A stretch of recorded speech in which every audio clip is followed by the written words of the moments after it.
नमस्कार. आर्ट सर्कलच्या 30 वाचन वसा या उपक्रमामध्ये सर्व रसिक प्रेक्षकांचं हार्दिक स्वागत. आज आपण पासोडी या नितीन रिंढे लिखित एका अनोख्या पुस्तकाचं अभिवाचन केलं. अभिवाचक होते आपले दीप्ती पंडित, वैनतेय जोशी आणि ऋत्विज आपटे. दरम्यान एक गोष्ट सांगायची आहे की मला अनेक प्रेक्षकांनी विचारलंय की फेसबुक वरती ठराविक वेळेला जर आम्ही लॉग इन करू शकलो नाही अथवा पुन्हा कधी आम्हाला हे व्हिडिओ ऐकायचे असतील तर पेज वरती हे व्हिडिओ आपल्या कायम राहणार आहेत. इथून ते कुठेही जाणार नाही. त्याच वेळेला आपण युट्यूब चॅनल जे आहे आर्ट सर्कल रत्नागिरीचं त्याच्यावरतीही आपण हे सगळे व्हिडिओ अपलोड केलेले आहेत. त्यामुळे चॅनल जर तुम्ही सबस्क्राईब करून ठेवलेलं असेल तर तुम्हाला तिथेही नोटिफिकेशन मिळणार आहे. त्यामुळे तुम्हाला जेव्हा केव्हा वाटेल, वेळ मिळेल तेव्हा तेव्हा तुम्ही पुन्हा पुन्हा या व्हिडिओचा आनंद घेऊ शकाल. आजच्या या अभिवाचनाचा हा भाग माझ्यासाठी खूप महत्वाचा होता, कारण पुन्हा पुस्तकं, वाचन संस्कृती आणि त्यातून निर्माण होणारा एक वेगळा असा वाचक आणि लेखक यांचा दुवा. आम्ही सुरुवातीपासून म्हणत आहोत की वाचक आणि लेखक यांचा परीघ विस्तारणारी ही जी आमची त्रिज्या आहे, या त्रिज्येच्या या वर्तुळाच्या केंद्रस्थानी मुळात आहेत पुस्तकं.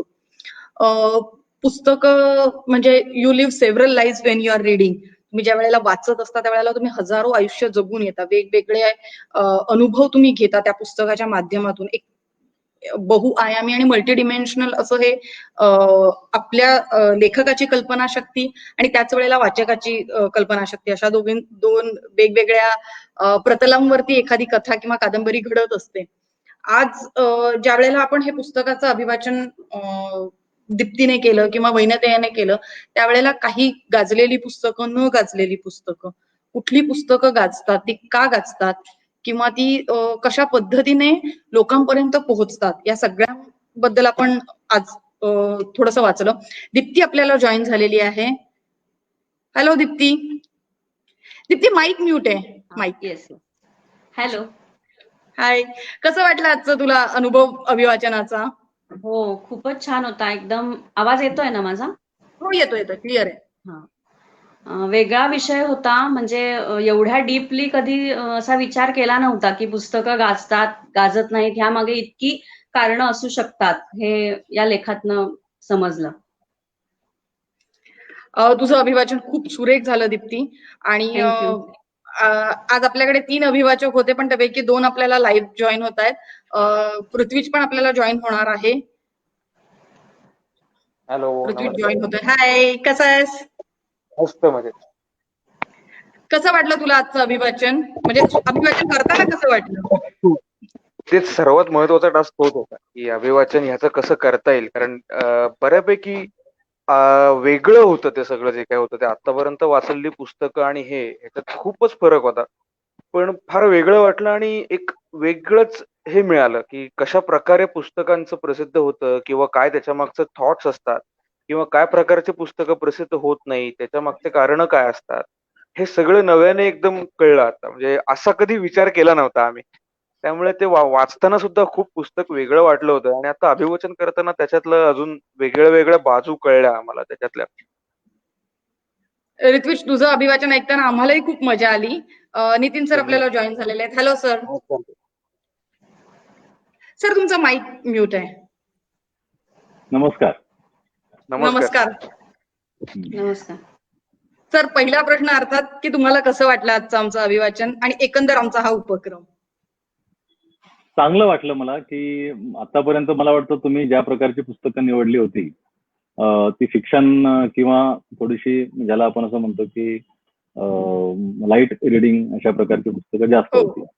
आणि हे थोडंसं वेगळ्या प्रकारचं पुस्तक तुम्ही निवडलं, त्यातच मला खरं तर पहिल्यांदा नवल वाटलं होतं. ज्यावेळी मला सुरुवातीला तुम्ही सांगितलं होतं आयोजकांनी की आम्ही पासोडीची निवड केलेली आहे, तुम्ही म्हटलं की अशा तऱ्हेचं अभिवाचन करण्यासाठी कितपत हे पुस्तक तुम्हाला उपयोगी पडेल याची मला काही खात्री नाहीये, पण तुम्ही माझी शंका खोटी ठरवली. तुम्ही खूप चांगल्या परिणामकारकपणे त्यातल्या काही भागाचं वाचन केलं आणि मुख्य म्हणजे त्यातली जी एक अर्ज असते लिखाणातली ती तुम्ही लोकांपर्यंत, श्रोत्यांपर्यंत पोहोचवलीत असं मला वाटलं. त्यामुळे आनंद झाला बघताना मला ते ऐकताना. नक्कीच सर, पासोडी हे पुस्तक ज्या वेळेला मी पहिल्यांदा त्याच्याबद्दल वाचलं, कारण त्यातले बरेचसे लेख असे अधूनमधून वाचलेले होते, पण एकंदरीत तुमचं लीळा पुस्तकांचे हे मी वाचलेलं होतं पुस्तक याच्या हो. आधी आणि त्याच वेळेला मला असं वाटलं की पुस्तकांबद्दल इतक्या आत्मीयतेने आणि इतक्या ममत्वाने लिहिणाऱ्या माणसाचं हे पुस्तक आपल्याकडे असायलाच हवं. आणि सर एकंदरीत आमचा प्रयत्न हा टोटल असाच राहिलेला आहे की वाचकांना बऱ्याचदा म्हणतात की आम्हाला नवीन पुस्तकं कळतच नाहीत किंवा मिळत नाही, तर ती नवीन पुस्तकं काय आहेत, कथा कादंबरी किंवा बऱ्याचदा लाईट रिडिंगची पुस्तकं समजतात इकडून तिकडून, पण ही जी थोडीशी साहित्य विचारांची किंवा समीक्षात्मक पुस्तकं आहेत ही देखील लोकांनी वाचली पाहिजे, ती देखील लोकांपर्यंत पोहोचली पाहिजे. त्या ह्याच्यामधून आम्ही काय म्हणतात तसं हे सुरू केलेलं आहे आणि म्हणूनच परंपरेला नवतेचा साज अशी आम्ही त्याला टॅगलाईन सुद्धा दिलेली आहे. सर आपण आता पुस्तकांबद्दल बोलतच आहोत, तर माझा जो तुम्हाला पहिला प्रश्न असणार आहे की आता ई बुक्स किंवा ऑडिओ बुक्स ही दोन्ही स्थिरावलेली आहेत. मी स्वतः ब्लॉगर आहे, ब्लॉगवरती लिहिते, मी त्यामध्ये जास्त कम्फर्टेबल आहे, पण तरीही हार्ड कॉपी पुस्तकाची जी एक आपण म्हणतो ना इमोशनल व्हॅल्यू असते ती माझ्या दृष्टीने प्रचंड आहे. म्हणजे मी लिहिते हे मी कोणाला असं पुस्तक दाखवू शकत नाही की हे बघा हे माझं पुस्तक आहे किंवा ते संग्रहात ठेवू शकत नाही. तर ह्या अशा ज्या पुस्तकाची आपण ज्याला म्हणतो फिजिकल वस्तू म्हणून जी काही व्हॅल्यू असते जी बरीचशी आपली खरं तर इमोशनल असते, त्याबद्दल सर तुम्ही काय सांगू शकाल? खरं आहे तुमचं म्हणणं की आता बरेच लोक असं म्हणतात की इलेक्ट्रॉनिक डिव्हाइस जेव्हापासून यायला लागलेले आहेत तेव्हापासून हार्ड कॉपीचं म्हणजे पुस्तकाची जी एक वस्तू म्हणून त्याचं जे अस्तित्व असतं त्याचं धोक्यात आलेलं आहे. तर हे काही अंशी ह्या म्हणण्यामध्ये तथ्य आहे की आता लोकांना अगदी सहजपणे स्क्रीनवर सगळं वाचायला मिळत असल्यामुळे आणि ई बुक सुद्धा आलेली आहेत, ई रीडर्स आलेली आहेत, इलेक्ट्रॉनिक रीडर्स, गॅजेट्स. त्यामुळे पुस्तकाचं हे जे अस्तित्व आहे, पारंपरिक अस्तित्व ते कितपत राहील अशा प्रकारची शंका येणं साहजिक आहे. पण दुसरा एक अनुभव असा येतो की खरोखर ज्या समाजामध्ये वाचनाची आवड असते त्या समाजातला अनुभव, म्हणजे आपल्या समाजातला मी म्हणत नाही, परंतु जिथे अमेरिकेसारख्या ठिकाणी किंवा युरोपमध्ये लोकांचं वाचन जास्त आहे, वाचकांचं प्रमाण जास्त आहे समाजामध्ये, तिथे ई बुक्स आल्यानंतर सुद्धा पुस्तकाच्या ज्या प्रती असतात म्हणजे हार्ड कॉपीज असतात, तर त्यांच्या विक्रीचं प्रमाण काही काळ कमी झालं होतं, आता ते पुन्हा वाढत चाललेलं आहे. त्याचं कारण असं, याची 2-3 कारण आहेत. ई बुक्स फार सोयीचे आहेत, बरोबर आहे. महत्वाचं म्हणजे जागा. फार कमी जागेमध्ये तुम्ही तुलनाच होऊ शकत नाही की प्रत्यक्ष पुस्तकांना लागणारी जागा आणि ई बुक्स. परंतु दुसरं म्हणजे ई बुक्स म्हणून आपण गोळा केलेली पुस्तकं खरोखर किती वाचतो? म्हणजे आता पीडीएफ मिळतात फुकट पुस्तकांच्या म्हणून कम्प्युटरवरून हजारो पुस्तकं डाउनलोड करून ठेवणारे आणि ते फोल्डरही कधी न उघडणारे अनेक लोक आहेत. त्यामुळे ज्यांना खरोखर वाचायचं असतं त्यांच्याकरता ते काही म्हणजे ई बुक्स आले म्हणून ते तिकडे वाचायला वळले, वाचनासाठी वगैरे असं काही नाही, पहिली गोष्ट. दुसरी अशी की काही पुस्तकं ही ई बुक स्वरूपात वाचणं फार सोयीचं आहे. जसं की मला कादंबरी वाचायची आहे, मी एकदा वाचेन. मला सलग जे पुस्तक वाचायचं असतं ते मी एकदा वाचलं, ई बुक स्वरूपात वाचता येतं. पण समजा मला एखाद्या विषयाचा अभ्यास करायचा आहे आणि रेफरन्ससाठी मी पुस्तक वाचतोय, तर मला सतत मागे पुढे जायचं असेल त्या पुस्तकात, मागचे काही संदर्भ शोधायचे असतील, पुन्हा पुढे यायचं असेल, तर तिथे मात्र मला पुस्तकाची हार्ड कॉपी असणं जास्त सोयीचं. म्हणजे आता शब्दकोश असेल किंवा एन्सायक्लोपीडिया असेल, तर होतं काय की तुम्हाला ऑनलाईन एन्सायक्लोपीडिया बघता येतो, परंतु तुम्ही एक जी तुम्हाला नोंद हवी आहे, ज्या विषयाविषयी तुम्हाला माहिती पाहिजे त्या विषयाचं तुम्ही इनिशियल टाईप केलं की तेवढं एक पेज तुमच्या समोर उघडणार, बाकी एन्सायक्लोपीडिया तुमच्या समोर उघडणार नाही. पण जेव्हा तुम्ही पुस्तक घेऊन बसता त्यावेळी ते संपूर्ण तुमच्या समोर उघडलेलं असतं पुस्तक आणि तुम्ही सर्फिंग करता, तुम्ही मागे पुढे बघता, म्हणजे ती नोंद तर तुम्ही वाचता पण त्याच्या मागे काय आहे, पुढे काय आहे ते बघता. म्हणजे हे जे त्यातले काही फायदे आहेत ते अभ्यास करणाऱ्यासाठी जास्त उपयुक्त आहेत आणि ते एक त्याचं मुख्य कारण आहे. दुसरं असं मला असं वाटतं याबद्दल की ज्या समाजामध्ये वाचन खरोखर जास्त आहे त्या समाजातल्या लोकांनी असं म्हणणं मी स्वाभाविक मानतो किंवा मी ते सहन करू शकतो. ज्या समाजामध्ये मुळातच लोक कमी वाचतात तिथे जर ते ईबुकचं कारण देऊन पुस्तकांकडे दुर्लक्ष करत असतील किंवा पुस्तकं विकत घेत नसतील, त्यांना वाचायचंच नाहीये. तुम्ही ईबुक्स ठेवा समोर, नाहीतर पुस्तकाच्या हार्ड कॉपीज ठेवा. पण जिथे वाचनच मुळात कमी आहे तिथे ईबुक्स आले काय आणि पुस्तकं गेले काय आणि ईबुक्स आले काय, त्याने काय फार फरक पडेल असं मला वाटत नाही. आजही आपण बघतो की ईबुक्स आता मराठीत बनायला सुरुवात झालेली आहे, पण त्याचा प्रसार खरं तर ज्या झपाट्याने व्हायला पाहिजे, म्हणजे खरोखर जर पुस्तकांची म्हणजे ईबुक स्वरूपातल्या पुस्तकांची वाचनप्रियता वाढत असेल, लोकप्रियता वाढत असेल, प्रिफरन्स जर वाढत असेल लोकांचा वाचकांचा, तर मग हार्ड कॉपीज पेक्षा ईबुकचा खप जास्त व्हायला पाहिजे. तसं होताना पण आपल्याकडे दिसत नाही. त्यामुळे त्याला फार काही इतक्यातच आपल्याला म्हणता येणार नाही काय भविष्यात काय होईल ते, असं मला वाटतं. सर, ऋत्विजला तुमचा संदर्भ ग्रंथाचा जो पॉइंट होता तो पुरेपूर पटलेला आहे. कारण तो स्वतः मला वाटतं अकॅडमिशियन असल्यामुळे आणि प्रचंड वाचत असल्यामुळे. बरोबर त्यांना ते पटणार. मुळात पुरातत्व असतात. अच्छा, माझं शिक्षणच पुरातत्व शास्त्रात झालंय, त्यामुळे तुमचा हा पॉइंट मला मग अगदी तर तुम्हाला हार्ड मनापासून कॉपीशिवाय पटला पर्याय आता. नाही. आणि त्याच संदर्भात पुन्हा पुन्हा उत्खनन करणं, शोधून काढणं यासाठी हार्ड कॉपीच चांगली.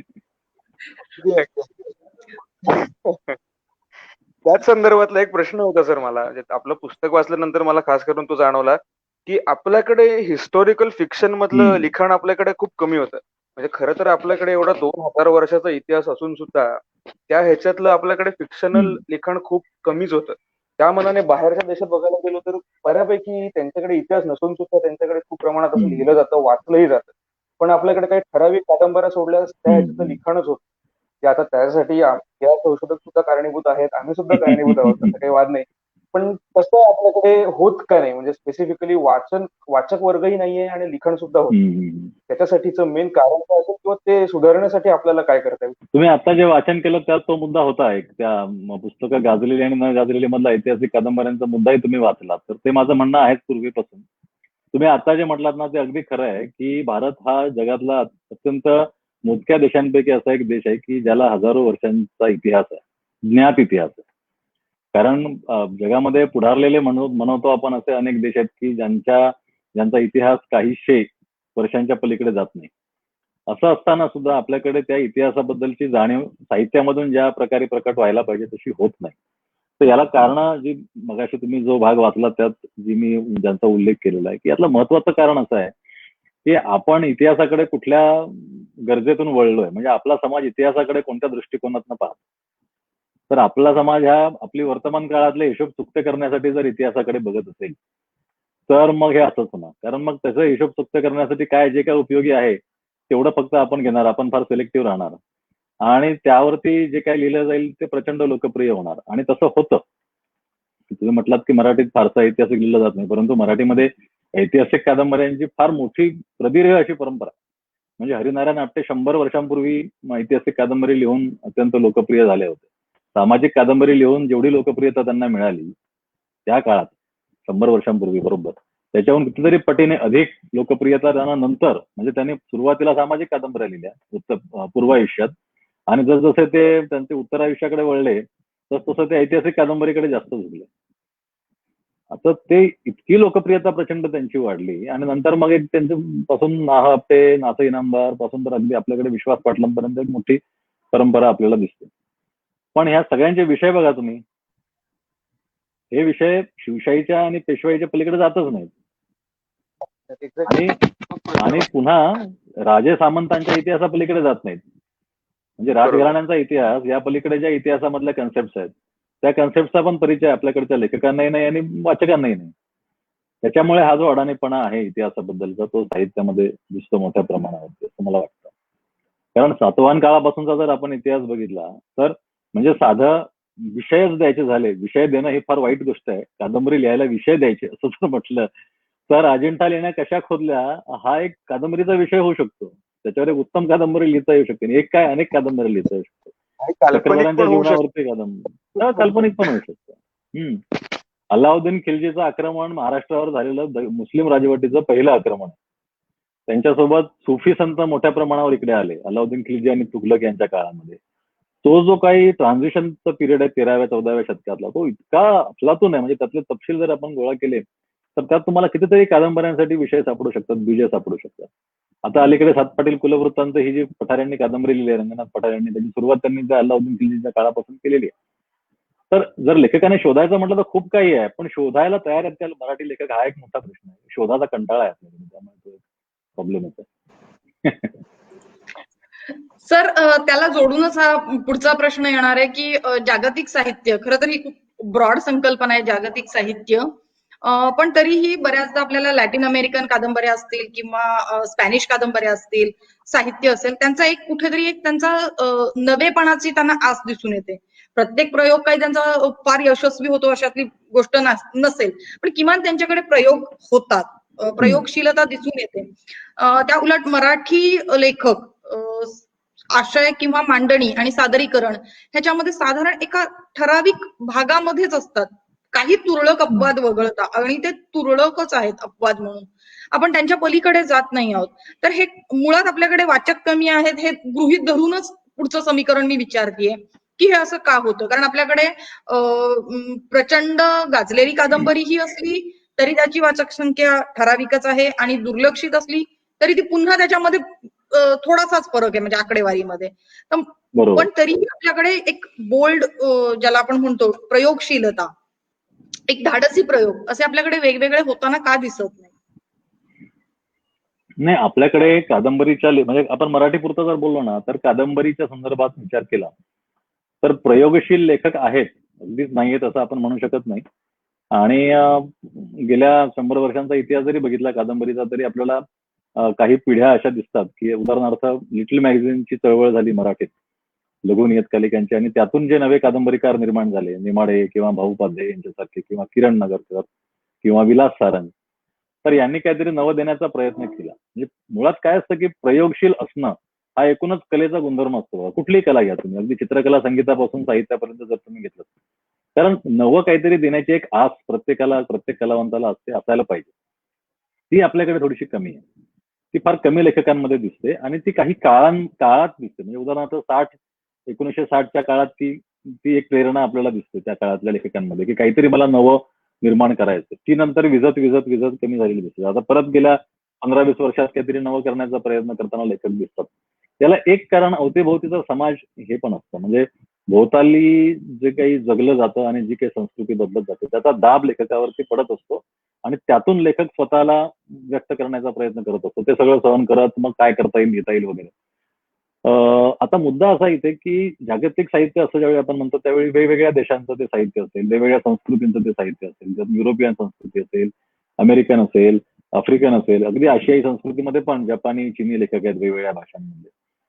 तर आपल्याला असं दिसतं की आपण जर असा एक लसावी काढायचा ठरवला ना, तर सर्व भाषांमध्ये परिस्थिती साधारणपणे सारखी असते.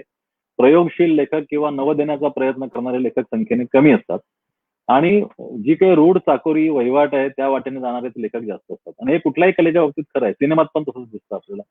कारण एक फॉर्म्युला लोकप्रिय झाला, लेखकाच्या किंवा कुठल्याही कलावंताच्या समोर जे अनेक ट्रॅप असतात, अनेक सापळे असतात, त्यातला एक सापळा असतो तो म्हणजे यशस्वीतेचा. यशस्वी होणं ही एक चांगली गोष्ट असते, कौतुकास्पद असते, पण तो एक सापळा पण असतो. कारण एक कादंबरी एका प्रकारची क्लिक झाली, ती यशस्वी झाली, की मग तसा एक पॅटर्न तयार होतो, आणि त्याच चाकोरीचा जाण्याचा प्रयत्न इतर लेखक करतात, कारण ते सुरक्षित असतं की बाबा हे लोकांना आवडतं, लोकांची अभिरुची जी आहे ती फारशी आपण तिला धक्का लावायचा नाही, असं करणारे लेखक जास्त असतात. आणि प्रयोग करणारे लेखक कमी असतात, कारण प्रयोग करण्यामध्ये एक रिस्क असते. तुम्ही जे लिहिताय त्याचं काय होईल हे तुम्हाला माहित नसतं, ते कुणाला आवडेल की नाही माहित नसतं. आता ज्या लोकांनी प्रयोग केलेले आहेत, उदाहरणार्थ किरण नगरकरांची 743 ही कादंबरी घ्या, प्रयोग होता त्या काळामधला, आणि त्या काळात नाही ती कादंबरी कोणी वाचली, आणि त्यातून मग ते फ्रस्ट्रेट झाले. ते म्हणतात की मराठीत मला कोणी वाचकच नाही मिळाला, आणि मग ते इंग्रजी कादंबरी लिहायला लागले. तर ही रिस्क असतं ना, रिस्क फॅक्टर आहे त्यामध्ये. लेखकाने त्याची तयारी ठेवायला लागते. ती तयारी आपल्याकडे असणारे लेखक कमी आहेत. युरोप अमेरिकेत, आता लॅटिन अमेरिकेत असेल किंवा सेंट्रल युरोपमध्ये असेल, किंवा अगदी आफ्रिकेतले काही लेखक असतील, किंवा इकडे जपानी आणि चिनी मधले लेखक असतील भाषांमधले, तर त्यांच्यामध्ये ही प्रवृत्ती आपल्याला दिसते जास्त प्रमाणात की काहीतरी नवं करून बघू. एक, आता जर तुम्हाला नवं करायचं असेल तर तुम्हाला जुनं पण नीट माहित पाहिजे, तरच तुम्हाला नवं करता येतं. तर इथे आता पुन्हा तो मुद्दा येतो की तुम्ही कशाचा शोध घेतलाय तुमच्या परंपरांचा, तुम्हाला काय माहिती आहे तुमच्या परंपरेतलं, कुठले नॅरेटिव्ह फॉर्म्स तुम्हाला माहिती आहेत, तर तुम्हाला पुढे जायचंय म्हणजे कुठे जायचं ते कळेल ना. आपण कुठे आहोत हेच जर नीट कळालं नाही तर पुढे आपल्याला काय प्रयोग करायचे ते कळणारच नाही एक प्रकारे. तर अशा तऱ्हेची जी काही एक मेहनत घ्यायला लागते, ती मेहनत घेणारे लेखक आपल्याकडे कमी आहेत, म्हणून प्रयोग कमी आहेत. युरोप अमेरिकेत म्हणजे लॅटिन अमेरिकेत असेल, आता आज जर आपण एक जागतिक पटावर साधारणपणे विचारलं किंवा चौकशी केली समीक्षकांच्या लेखनाची की बाबा कोण अग्रभागी, कोण लेखक आहेत, मोठे लेखक कोण आहेत, तर गेल्या 50 वर्षात लॅटिन अमेरिकन लेखकांची सत्ता आहे जागतिक कादंबरीच्या अभिरुचीवर, असं म्हणायला काही हरकत नाही. नंतर काही लेखक हे मध्य युरोपचे आहेत. इंग्लंड मधला एकही लेखक तुम्हाला सापडणार नाही, किंवा अगदी फ्रेंचही लेखक सापडणार नाही, जेवढे तुम्हाला सर्बियन, हंगेरियन लेखक सापडतील की ज्यांचं फार कौतुक होतं आजच्या काळात वेगळे लेखक म्हणून. तर हे असं घडतं, ते त्या समाजाच्या संस्कृतीच्या याच्यावरती स्वभावावर पण अवलंबून असतं आणि लेखकांची काय तयारी आहे त्याच्यावरती पण अवलंबून असतं. ते त्याला कारणीभूत म्हणता येईल. पण एक दुसरा एक मुद्दा आहे याच्यामध्ये की दरवेळी आपण जागतिक कादंबरीशी तुलना करण्यापेक्षा भारतीय कादंबरीशी जरी तुलना केली तरी चांगल्या गोष्टी आपल्याला सापडतात. म्हणजे अगदी हिंदी कादंबरी सुद्धा आपण म्हणू शकतो की अनेक प्रयोगशील लेखक आहेत.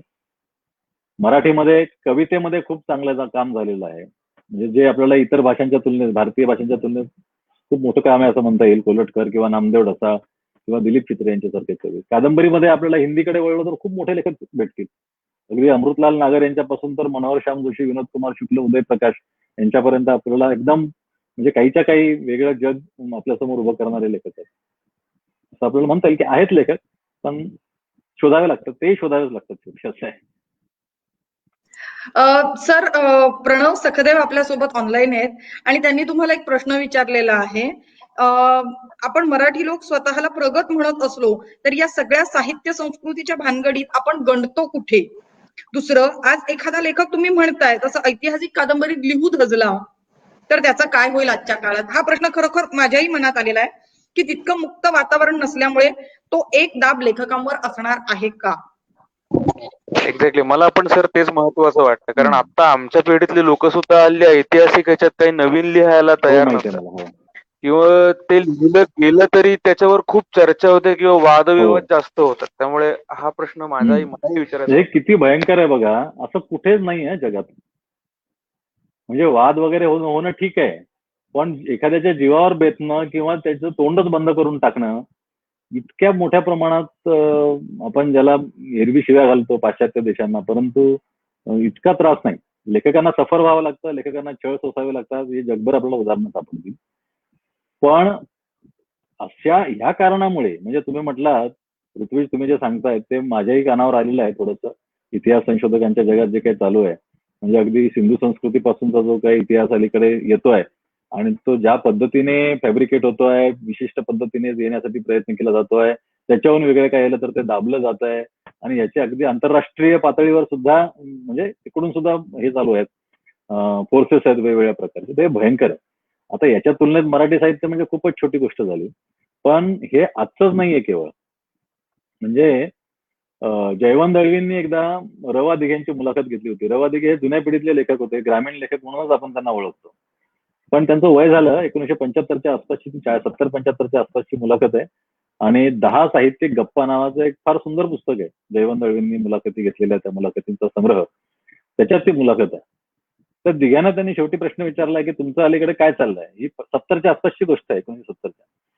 आणि दिघे त्यात असं म्हणतात की मी एक शिवाजी महाराजांवर मला कादंबरी लिहायची आणि मी त्याकरता भरपूर मटेरियल सगळं गोळा करून ठेवलंय आणि माझं खूप इच्छा आहे मनापासून माझी की मला ती कादंबरी लिहायची, परंतु मी ती लिहू शकत नाही. तर दळवे म्हटले का? तर म्हणे मी लिहिणार नाही कारण मला जगायचंय. आता ही 70 सालची गोष्ट आहे.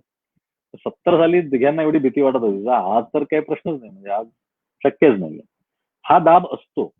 म्हणजे प्रणव सखदेव जे विचारतायत की लेखक किंवा समाज कुठे गंडतो, तर हा एक दाब असतो आणि हा दाब आपल्याकडे आहे आणि मोठ्या प्रमाणावर आहे आणि यातून अनेक कलावंत देशोधडीला लागलेले आहेत. म्हणजे एम एफ हुसेन पासून आपल्याकडे आपल्यासमोर अनेक उदाहरण आहेत की त्या बिचाराला परागंदा व्हावं लागलं शेवटी आणि तिकडेच मरावं लागलं. तर ही एक गोष्ट झाली. आता याच्याबद्दल दुसरा एक हे असतं की लेखकाने त्याची किंमत मोजली पाहिजे आणि ते नैतिकदृष्ट्या योग्य आहे आणि वादासाठी तो मुद्दा सुद्धा मला मान्य आहे. पण शेवटी कुठल्या लेखकाने कुठल्या हद्दीपर्यंत जाऊन किंमत मोजावी हे ज्याचं त्याने ठरवलं पाहिजे आणि त्याला ठरवण्याचं स्वातंत्र्य आहे, हेही बरोबर आहे.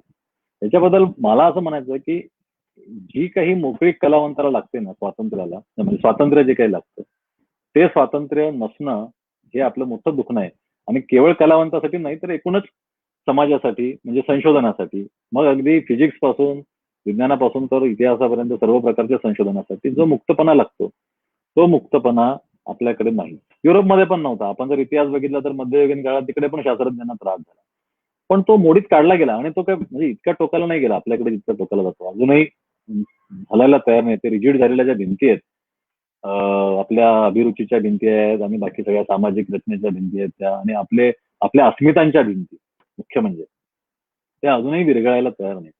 त्यामुळे ज्या प्रकारचं एक वातावरण लागतं हे सगळं सहन करायला, त्याचं स्वागत करायला, त्याची चिकित्सा करायला कोणी नाही म्हणत नाही, तर त्या प्रकारचं वातावरण नाहीये आपल्याकडे. ते एक कारण आहे लेखकांच्या बाबतीत. पण मग त्याच्यामुळे असं तर होत नाहीये की लेखक जास्त आळशी बनत चाललेत की जाऊ दे रिस्क घ्यायचीच नाही तर मग आपलं काहीतरी लिहायचं म्हणून लिहायचं. असं पण होऊ शकतं की आता आपल्याला म्हणजे त्या वाटाच बंद झालेल्या आहेत तर मग सेफ झोन मध्ये खेळायचं काहीतरी, असा त्याचा एक विपरीत परिणाम पण होऊ शकतो. तसंही झालेलं असेल. सर तुम्ही आता जो एक आपण ऐतिहासिक कादंबरी आणि ऐतिहासिक ह्याच्या संदर्भामध्ये एक बोलत आहोत. मला वाटतं तुम्ही एक कथा लिहिलेली आहे महानुभाव पंथांच्या एका ऐतिहासिक तथ्यावर आधारित. त्या कथेसंदर्भात आणि त्याच वेळेला आपण आता समीक्षेबद्दल बोलतच आहोत. पण तुम्ही एक क्रिएटिव्ह रायटिंग मध्ये ही कथा लिहिलेल्या आहेत, कविता लिहिलेल्या आहेत, तर त्या प्रवासाबद्दल प्लीज थोडंसं आम्हाला सांगा ना. मी खरं सुरुवात केली जवळजवळ म्हणजे आता किती त्याला 25 वर्ष झाली असतील लिखाणाला सुरुवात करून. 94-95 साली मी MA करायला सुरुवात केली. MA करत होतो त्यावेळी लिखाणाला सुरुवात केली. वाचन वाढवलं आणि लिखाणही त्याच वेळी सुरू झालं, पण कमी लिहायचं. तेव्हा मी सुरुवातीला कविता लिहिल्या आणि कादंबरी लिहिणं हे त्यावेळी माझं स्वप्न होतं.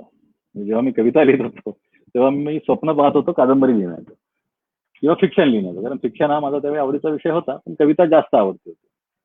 पण नंतर मग MA झाल्यानंतर प्राध्यापकी सुरू झाली आणि त्याचे एक व्यावसायिक काही गरजा असतात, त्यातून समीक्षेकडे वळलो.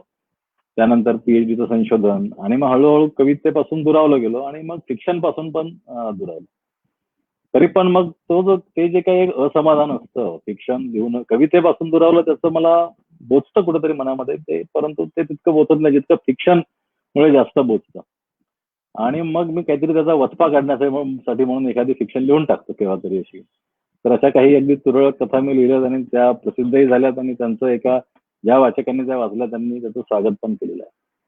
तर ती फिक्शन लिहिताना पण एक माझ्या डोळ्यासमोर हेच असतं की मी जे वाचतो म्हणजे लोक अनुभवावर लिहितात, प्रत्यक्ष जीवनातल्या अनुभवावर, पण माझ्या बऱ्याचशा कथा ज्या काही लिहिल्या त्या सगळ्यात जवळ या मी जे वाचलंय पुस्तकांच्या माध्यमातून जे बघितलंय त्याच्यातून तयार झालेल्या कथा आहेत.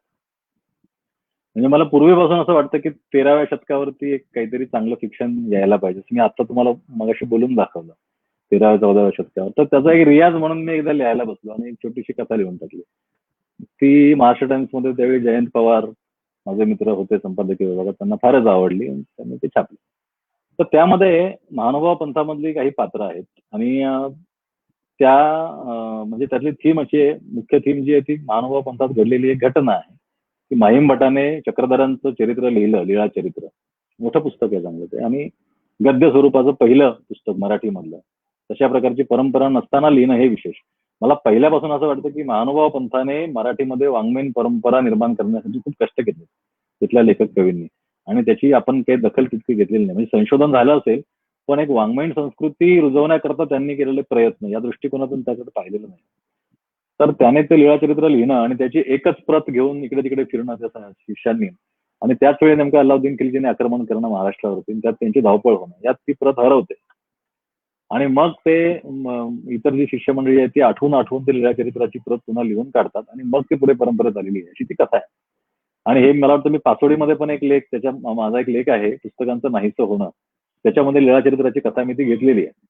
मी जे हे शिक्षण लिहिले ते लीळाचरित्रावर नाही आहे, तर त्या निमित्ताने मी त्या पंथातल्या काही लोकांच्या मागे थोडासा फिरलो आणि मग त्या काळातल्या काही काय म्हणूया त्याला आपण अशा प्रेरणा पकडण्याचा त्या कथेमध्ये मी प्रयत्न केलाय. त्या लोकांच्या जीवनातल्या प्रेरणा की पंथ टिकवण्याची प्रेरणा, नवा विचार समाजात पेरण्याची प्रेरणा, आपल्या गुरुने चक्रधरांनी निर्माण केलेलं हे जे सगळं वैचारिक विश्व आहे म्हणजे लीळाचरित्राचं हस्तलिखित ते जपण्याची प्रेरणा, अशा प्रेरणेतनं ही माणसं काय धडपड करतात त्याच्यावरची ती अगदी छोटी गोष्ट आहे. तर ती मी लिहिली होती आणि बाकीच्याही माझ्या कथा लेखक आणि पुस्तकं याच विषयावरती असतात. त्यामुळे ते लिहिताना मला एक मजा येते. आणि दुसरं म्हणजे वॉल्टर बेंजामिन असं म्हणाला होता की पुस्तकं का लिहितात लेखक, तर त्यांना जे हवं आहे ते पुस्तक त्यांना वाचायला मिळत नाही म्हणून ते लिहितात. तसं फिक्शन मी का लिहितो, तर मला जसं हवं आहे तसं वाचायला मिळत नाही मराठीत म्हणून म्हटलं आपणच आता लिहायला सुरुवात करूया. आणि अजून अशा प्रकारची फिक्शन मला लिहायची आहे, पण ही समीक्षा फार मागे लागल्यामुळे फिक्शन लिहिता येत नाही. समीक्षा जरा बाजूला ठेवून लिहायचा माझा विचार आहे आता. नक्कीच सर. दीप्तीला एक प्रश्न विचारायचा आहे. दीप्ती माईक म्यूट आहे. हा हॅलो सर, तुमचा लेख वाचला, त्याच्यामध्ये साधारण 2 शतकामध्ये कंपॅरिझन आपण केलं की साक्षरता आणि वाचक वर्ग याचं प्रमाण तेवढंच आहे, म्हणजे साक्षरता वाढली आहे पण वाचक वर्ग मात्र तेवढाच राहिलाय. तर मला असं विचारायचं की कुमार साहित्य आणि बाल साहित्य ह्याचा पण त्याच्याशी काही परिणाम होऊ शकतो का? म्हणजे त्या साहित्याचा परिणाम वाचक वर्ग हो. वाढण्यासाठी किंवा असा काही परिणाम होऊ शकतो, होऊ शकतो काय. कुमार साहित्य, बालसाहित्य हे आवश्यक असतं, कारण लहानपणापासून वाचकांना ते मुलांना मिळाल्यामुळे त्यांना वाचनाची सवय लागते, एक. आणि दुसरं असं की लोकप्रिय साहित्य सुद्धा आवश्यक असतं, याचं कारण त्यामुळे सुद्धा लोकांना वाचनाची सवय लागते. म्हणजे जसं आता पॉप्युलिस्ट कादंबऱ्या होत्या बेस्ट सेलर मराठीमध्ये, बाबा कदम होते किंवा ते कुमुदिनी रांगणेकर किंवा सुमती क्षेत्रमाडे किंवा सुहास शिरवळकर होते, त्याच्यानंतर अर्नाळकर होते. तर या लेखकांनी लिहिलेलं फिक्शन हे सांस्कृतिकदृष्ट्या यासाठी महत्वाचं आहे की त्या काळात म्हणजे 1960 ते 80, 85, 90 पर्यंतच्या काळामध्ये वाचक वर्ग तयार करण्याचं काम, प्रत्येक दर पिढीमध्ये वाचक वर्ग तयार करण्याचं काम या पुस्तकांनी केलं. आणि मग त्यातला जो वाचक वर्ग असतो, बघा वाचक वर्ग जो तयार होतो तो काय असा एकदम जी.ए. कुलकर्णी वाचायला लागत नाही किंवा भालचंद्र नेमाडे वाचायला लागत नाही. तो सुरुवात करेल तो जे लहान मुलं आहेत ते परीच्या आणि राक्षसांच्या गोष्टीपासून सुरुवात करतील, आणि जे नवखे वाचक आहेत ते रहस्यकथा, गूढकथा, प्रणय कथा यांच्यापासून सुरुवात करतील. मग हळूहळू त्याच्यातला काही टक्के वाचक वर्ग आपल्याला इकडे मिळतो, सगळ्यात काही मिळत नसतो, परंतु त्यातल्या काही लोकांना आणखी काहीतरी पाहिजे असतं, त्यांना आणखी काय पाहिजे ते समजत नाही, पण हे जे काही आपण वाचतो त्यापासून समाधान होत नाही त्यांचं, त्यांना वेगळं काहीतरी वाचायला आणखी पाहिजे असतं. आणि मग जर त्यांच्या वाचनात त्यावेळी काही समीक्षापर स्वरूपाचं जर मटेरियल आलं की बाबा साहित्यातून काय मिळू शकतं आपल्याला वगैरे, अशा प्रकारचं लिखाण जर त्यांच्या वाचनात आलं तर ते आणखी डोळस बनतात आणि मग ते गंभीर वाचनाकडे वळतात आणि त्यांची अभिरुची डेव्हलप होत जाते. तर असा तो प्रवास असतो. आता याच्यामध्ये ज्या 2 मुख्य आधार होते वाचक वर्ग वाढवण्याचे, ते आधार गेले. ते आधार जाण्याचं म्हणजे गेल्या 50 वर्षात ते आधार नाहीसे झाले. ते आधार जाण्याची कारणं अनेक आहेत. एक तर आपलं माध्यम, शिक्षणाचं माध्यम हे त्याचा मोठा प्रश्न होता. तो की मराठी माध्यमातून इकडे इंग्रजी माध्यमात गेल्यामुळे शहरातली मुलं आता तालुका पातळीवरची पण जातात, खेड्यातली पण मुलं जातात. त्यामुळे त्या मुलांचं मराठीचं वाचन रोडावलं आणि मराठी बालसाहित्याचा वाचक वर्ग कमी झाला असं म्हणतात, आणि ते बरोबर आहे. पण मला उलटा असा प्रश्न विचारायचा आहे की ठीक आहे, इंग्रजी माध्यमात गेल्यामुळे त्यांचं मराठी वाचन कमी झालं, इंग्रजी वाचन वाढलं का? नाही वाढलं ना. मग प्रॉब्लेम नाही, नाही. नाही. तिथेच हा आहे ना, खरंच आपला कळीचा मुद्दा मूळ आहे. मान्य. वाचनच नाही. वाचनाची आवडच वाचनच मुळात नाही. आवड नाहीये, हा, त्याच्यामुळे मग हे कुठे येतं फक्त माहितीये का? भाषा. हे कुटुंबापाशी येतं, कुटुंबापाशी. बरोबर. कुटुंब हे बेसिक युनिट आहे. शाळा, वेळा, कॉलेज वगैरे सगळे बाजूला ठेवा तुम्ही. किती कुटुंबांमध्ये पुस्तकं आहेत आणि किती आई वडील आपल्या मुलांना पुस्तकं वाचायला देतात, इथून सुरुवात होते. तुम्ही इंग्रजी द्या नाही तर मराठी द्या, तुम्ही बालसाहित्य द्या, पण देता का? नाही देत. साहित्याचं वाचन, साहित्याची गोडी लागली ना तर मुलं मराठी पण वाचतील, म्हणजे जे इंग्रजी कोणत्याही माध्यमात आहेत भाषेत. ते सुद्धा मराठी वाचतील. बरोबर. प्रश्न गोडी लागण्याचा आहे. बरोबर. आणि ती गोडी लागत नाही. हा, म्हणजे इथे भाषेचा पण मुद्दा नाही, माध्यमाचा पण मुद्दा नाही, किंवा या प्रकारची पुस्तकं नाहीत म्हणून वाचक वर्ग तयार होत नाही हा पण मुद्दा नाही. पुस्तकं नाहीत कारण लेखक नाहीत, आणि लेखक का नाहीत कारण लेखक मेले याचा अर्थ शब्दशः तर ते मेलेच, परंतु नवीन लेखक तयारच होत नाहीत कारण की वाचक वर्ग नाहीये. आणि वाचक वर्ग नाही याचं कारण वाचनच नाही आमच्याकडे ना, म्हणजे त्यामुळे नाचताईंना वाचक वर्ग नाही. अंगणवाडीकडे अशा पद्धतीने होऊ शकत. काय ते काय म्हटलं आपण? नाचताईंना अंगणवाडीकडे आपल्याकडे असंच आहे कारण आपलं. असंच आहे. ई बुक्स आले, आता पुस्तकं कशाला घ्यायचे, पण ई बुक्स पण वाचायचे नाही. इंग्लिश मिडियमला गेले म्हणून मराठी वाचत नाही, पण इंग्लिश पण वाचायचं नाही, असा तो प्रॉब्लेम आहे. म्हणजे वाचनच नाही करायचं. नाही, खरं तर ह्या मुद्द्याबद्दल खरोखर मी सहमत आहे. कारण मला असं वाटतं की मराठीमध्ये तर साहित्य प्रचंड प्रमाणात आहेच, पण इंग्रजीमध्ये जर असं बघायला गेलं तर त्याहून अनेक पटीमध्ये ते साहित्य उपलब्ध आहे. आणि वेगवेगळ्या जागतिक भाषांमधलं अनुवादित साहित्य इंग्रजीमध्ये इंग्रजीमध्ये साहजिकरित्या उपलब्ध आहे, आणि तरीही मुलं वाचत नाहीत, लोक वाचत नाहीत. त्यामुळे मला हा मुद्दा मान्य आहे माध्यम बदलण्याचा. सर, गणेश मतकरींनी तुम्हाला एक प्रश्न विचारलेला आहे. अलीकडच्या साहित्य समीक्षेबद्दल काही सांगता येईल का? गंभीरपणे लिहिणारे समीक्षक वाचकांपर्यंत पोहोचतायत का? आणि वाचकांपर्यंत पोहोचणारे समीक्षक पुरेशा गंभीरपणे लिहितायत का? असा त्यांचा प्रश्न आहे, सर. अवघड प्रश्न आहे ह्याला, म्हणजे खूप प्रश्न आहेत. मतकरींनी मला एकच प्रश्न विचारलेला नाहीये, बरेच प्रश्न विचारलेले आहेत आणि ते दोन्ही अंगांनी विचारलेले आहेत, लेखकाच्या तिन्ही, लेखक, वाचक आणि समीक्षक. तर मग माझ्या आता याच्याप्रमाणे कुवतीप्रमाणे मी उत्तर द्यायचा प्रयत्न करतो. माझं असं मत आहे की समीक्षकांची वाचनाभिरुची वाढवण्यामध्ये एक निश्चित भूमिका असते, त्यांचा वाटा असतो, ते काम ते करत असतात. पण समीक्षेपर्यंत वाचक आला पाहिजे त्यासाठी, आणि म्हणून समीक्षेच्या वेगवेगळ्या पातळ्या असतात. म्हणजे ज्याला आपण अकॅडमिक समीक्षा असं म्हणतो, पूर्णपणे ही शिस्तबद्ध पद्धतीने केलेली समीक्षा, विद्यापीठीय पातळीवरची समीक्षा, कॉन्फरन्स सेमिनार्समध्ये सादर केले जाणारे पेपर्स, रिसर्च पेपर्स उदाहरणार्थ, तिथपासून तर पुस्तक परीक्षणांपर्यंत अशा वेगवेगळ्या पातळ्यांवरती पुस्तकाची समीक्षा चालू असते. आणि होतं काय आपल्याकडे, आपला दोष काय आहे बघा, आपल्या एकूण सगळ्या वाङ्मयीन संस्कृतीचा, की समीक्षकांची फक्त समीक्षकांशीच चर्चा होते, त्यांची वाचकांशी सोडा, परीक्षणकर्त्यांशी पण चर्चा होत नाही. कारण समीक्षक हे परीक्षण लिहिणं कुचकामाचं मानतात, तुच्छतेचं मानतात, बरोबर आहे. आता परीक्षणकर्ते जे असतात ते म्हणतात की तेच आम्हाला किंमत देत नाहीत, मग आम्ही त्यांना कशाला किंमत द्यायची, त्यांचं वाचतो कोण, असं परीक्षक म्हणेल. आमचे लेख वाचून लोक पुस्तक घ्यायचं की नाही ठरवतात. किंवा लेखक पण म्हणतात की समीक्षकाला काय म्हणायचं ते म्हणू देत, कारण समीक्षकाला कोण वाचतो. हा जो प्रॉब्लेम आहे, म्हणजे इथे काय झालेला आहे की जो संवाद वेगवेगळ्या घटकांमध्ये व्हायला पाहिजे तो आपल्याकडे होत नाही. कुठलीही वाङ्मयीन संस्कृती ही विकसित होण्यासाठी आणि सुदृढ होण्यासाठी, समजा आपण आदर्श स्वप्न पाहायचं असं ठरवलंच चांगल्या सुदृढ अशा वाचन संस्कृती, वाङ्मयीन संस्कृतीचं, तर त्याच्यामध्ये हे सगळे जे घटक आहेत ना, त्या सगळ्या घटकांचं एक सशक्त चलनवलन व्हायला पाहिजे.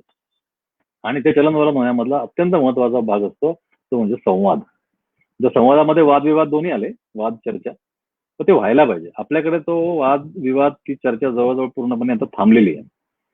म्हणजे लेखक लेखकाचं लिहित राहतो, तो समीक्षकाकडे लक्ष देत नाही. समीक्षक त्याच्या हवेतल्या हवेत काहीतरी अतिशय उच्च आसनावरून काहीतरी मांडत असतो, त्याचं ते लेखकांनाही काही कळत नाही आणि वाचकांनाही काही कळत नाही.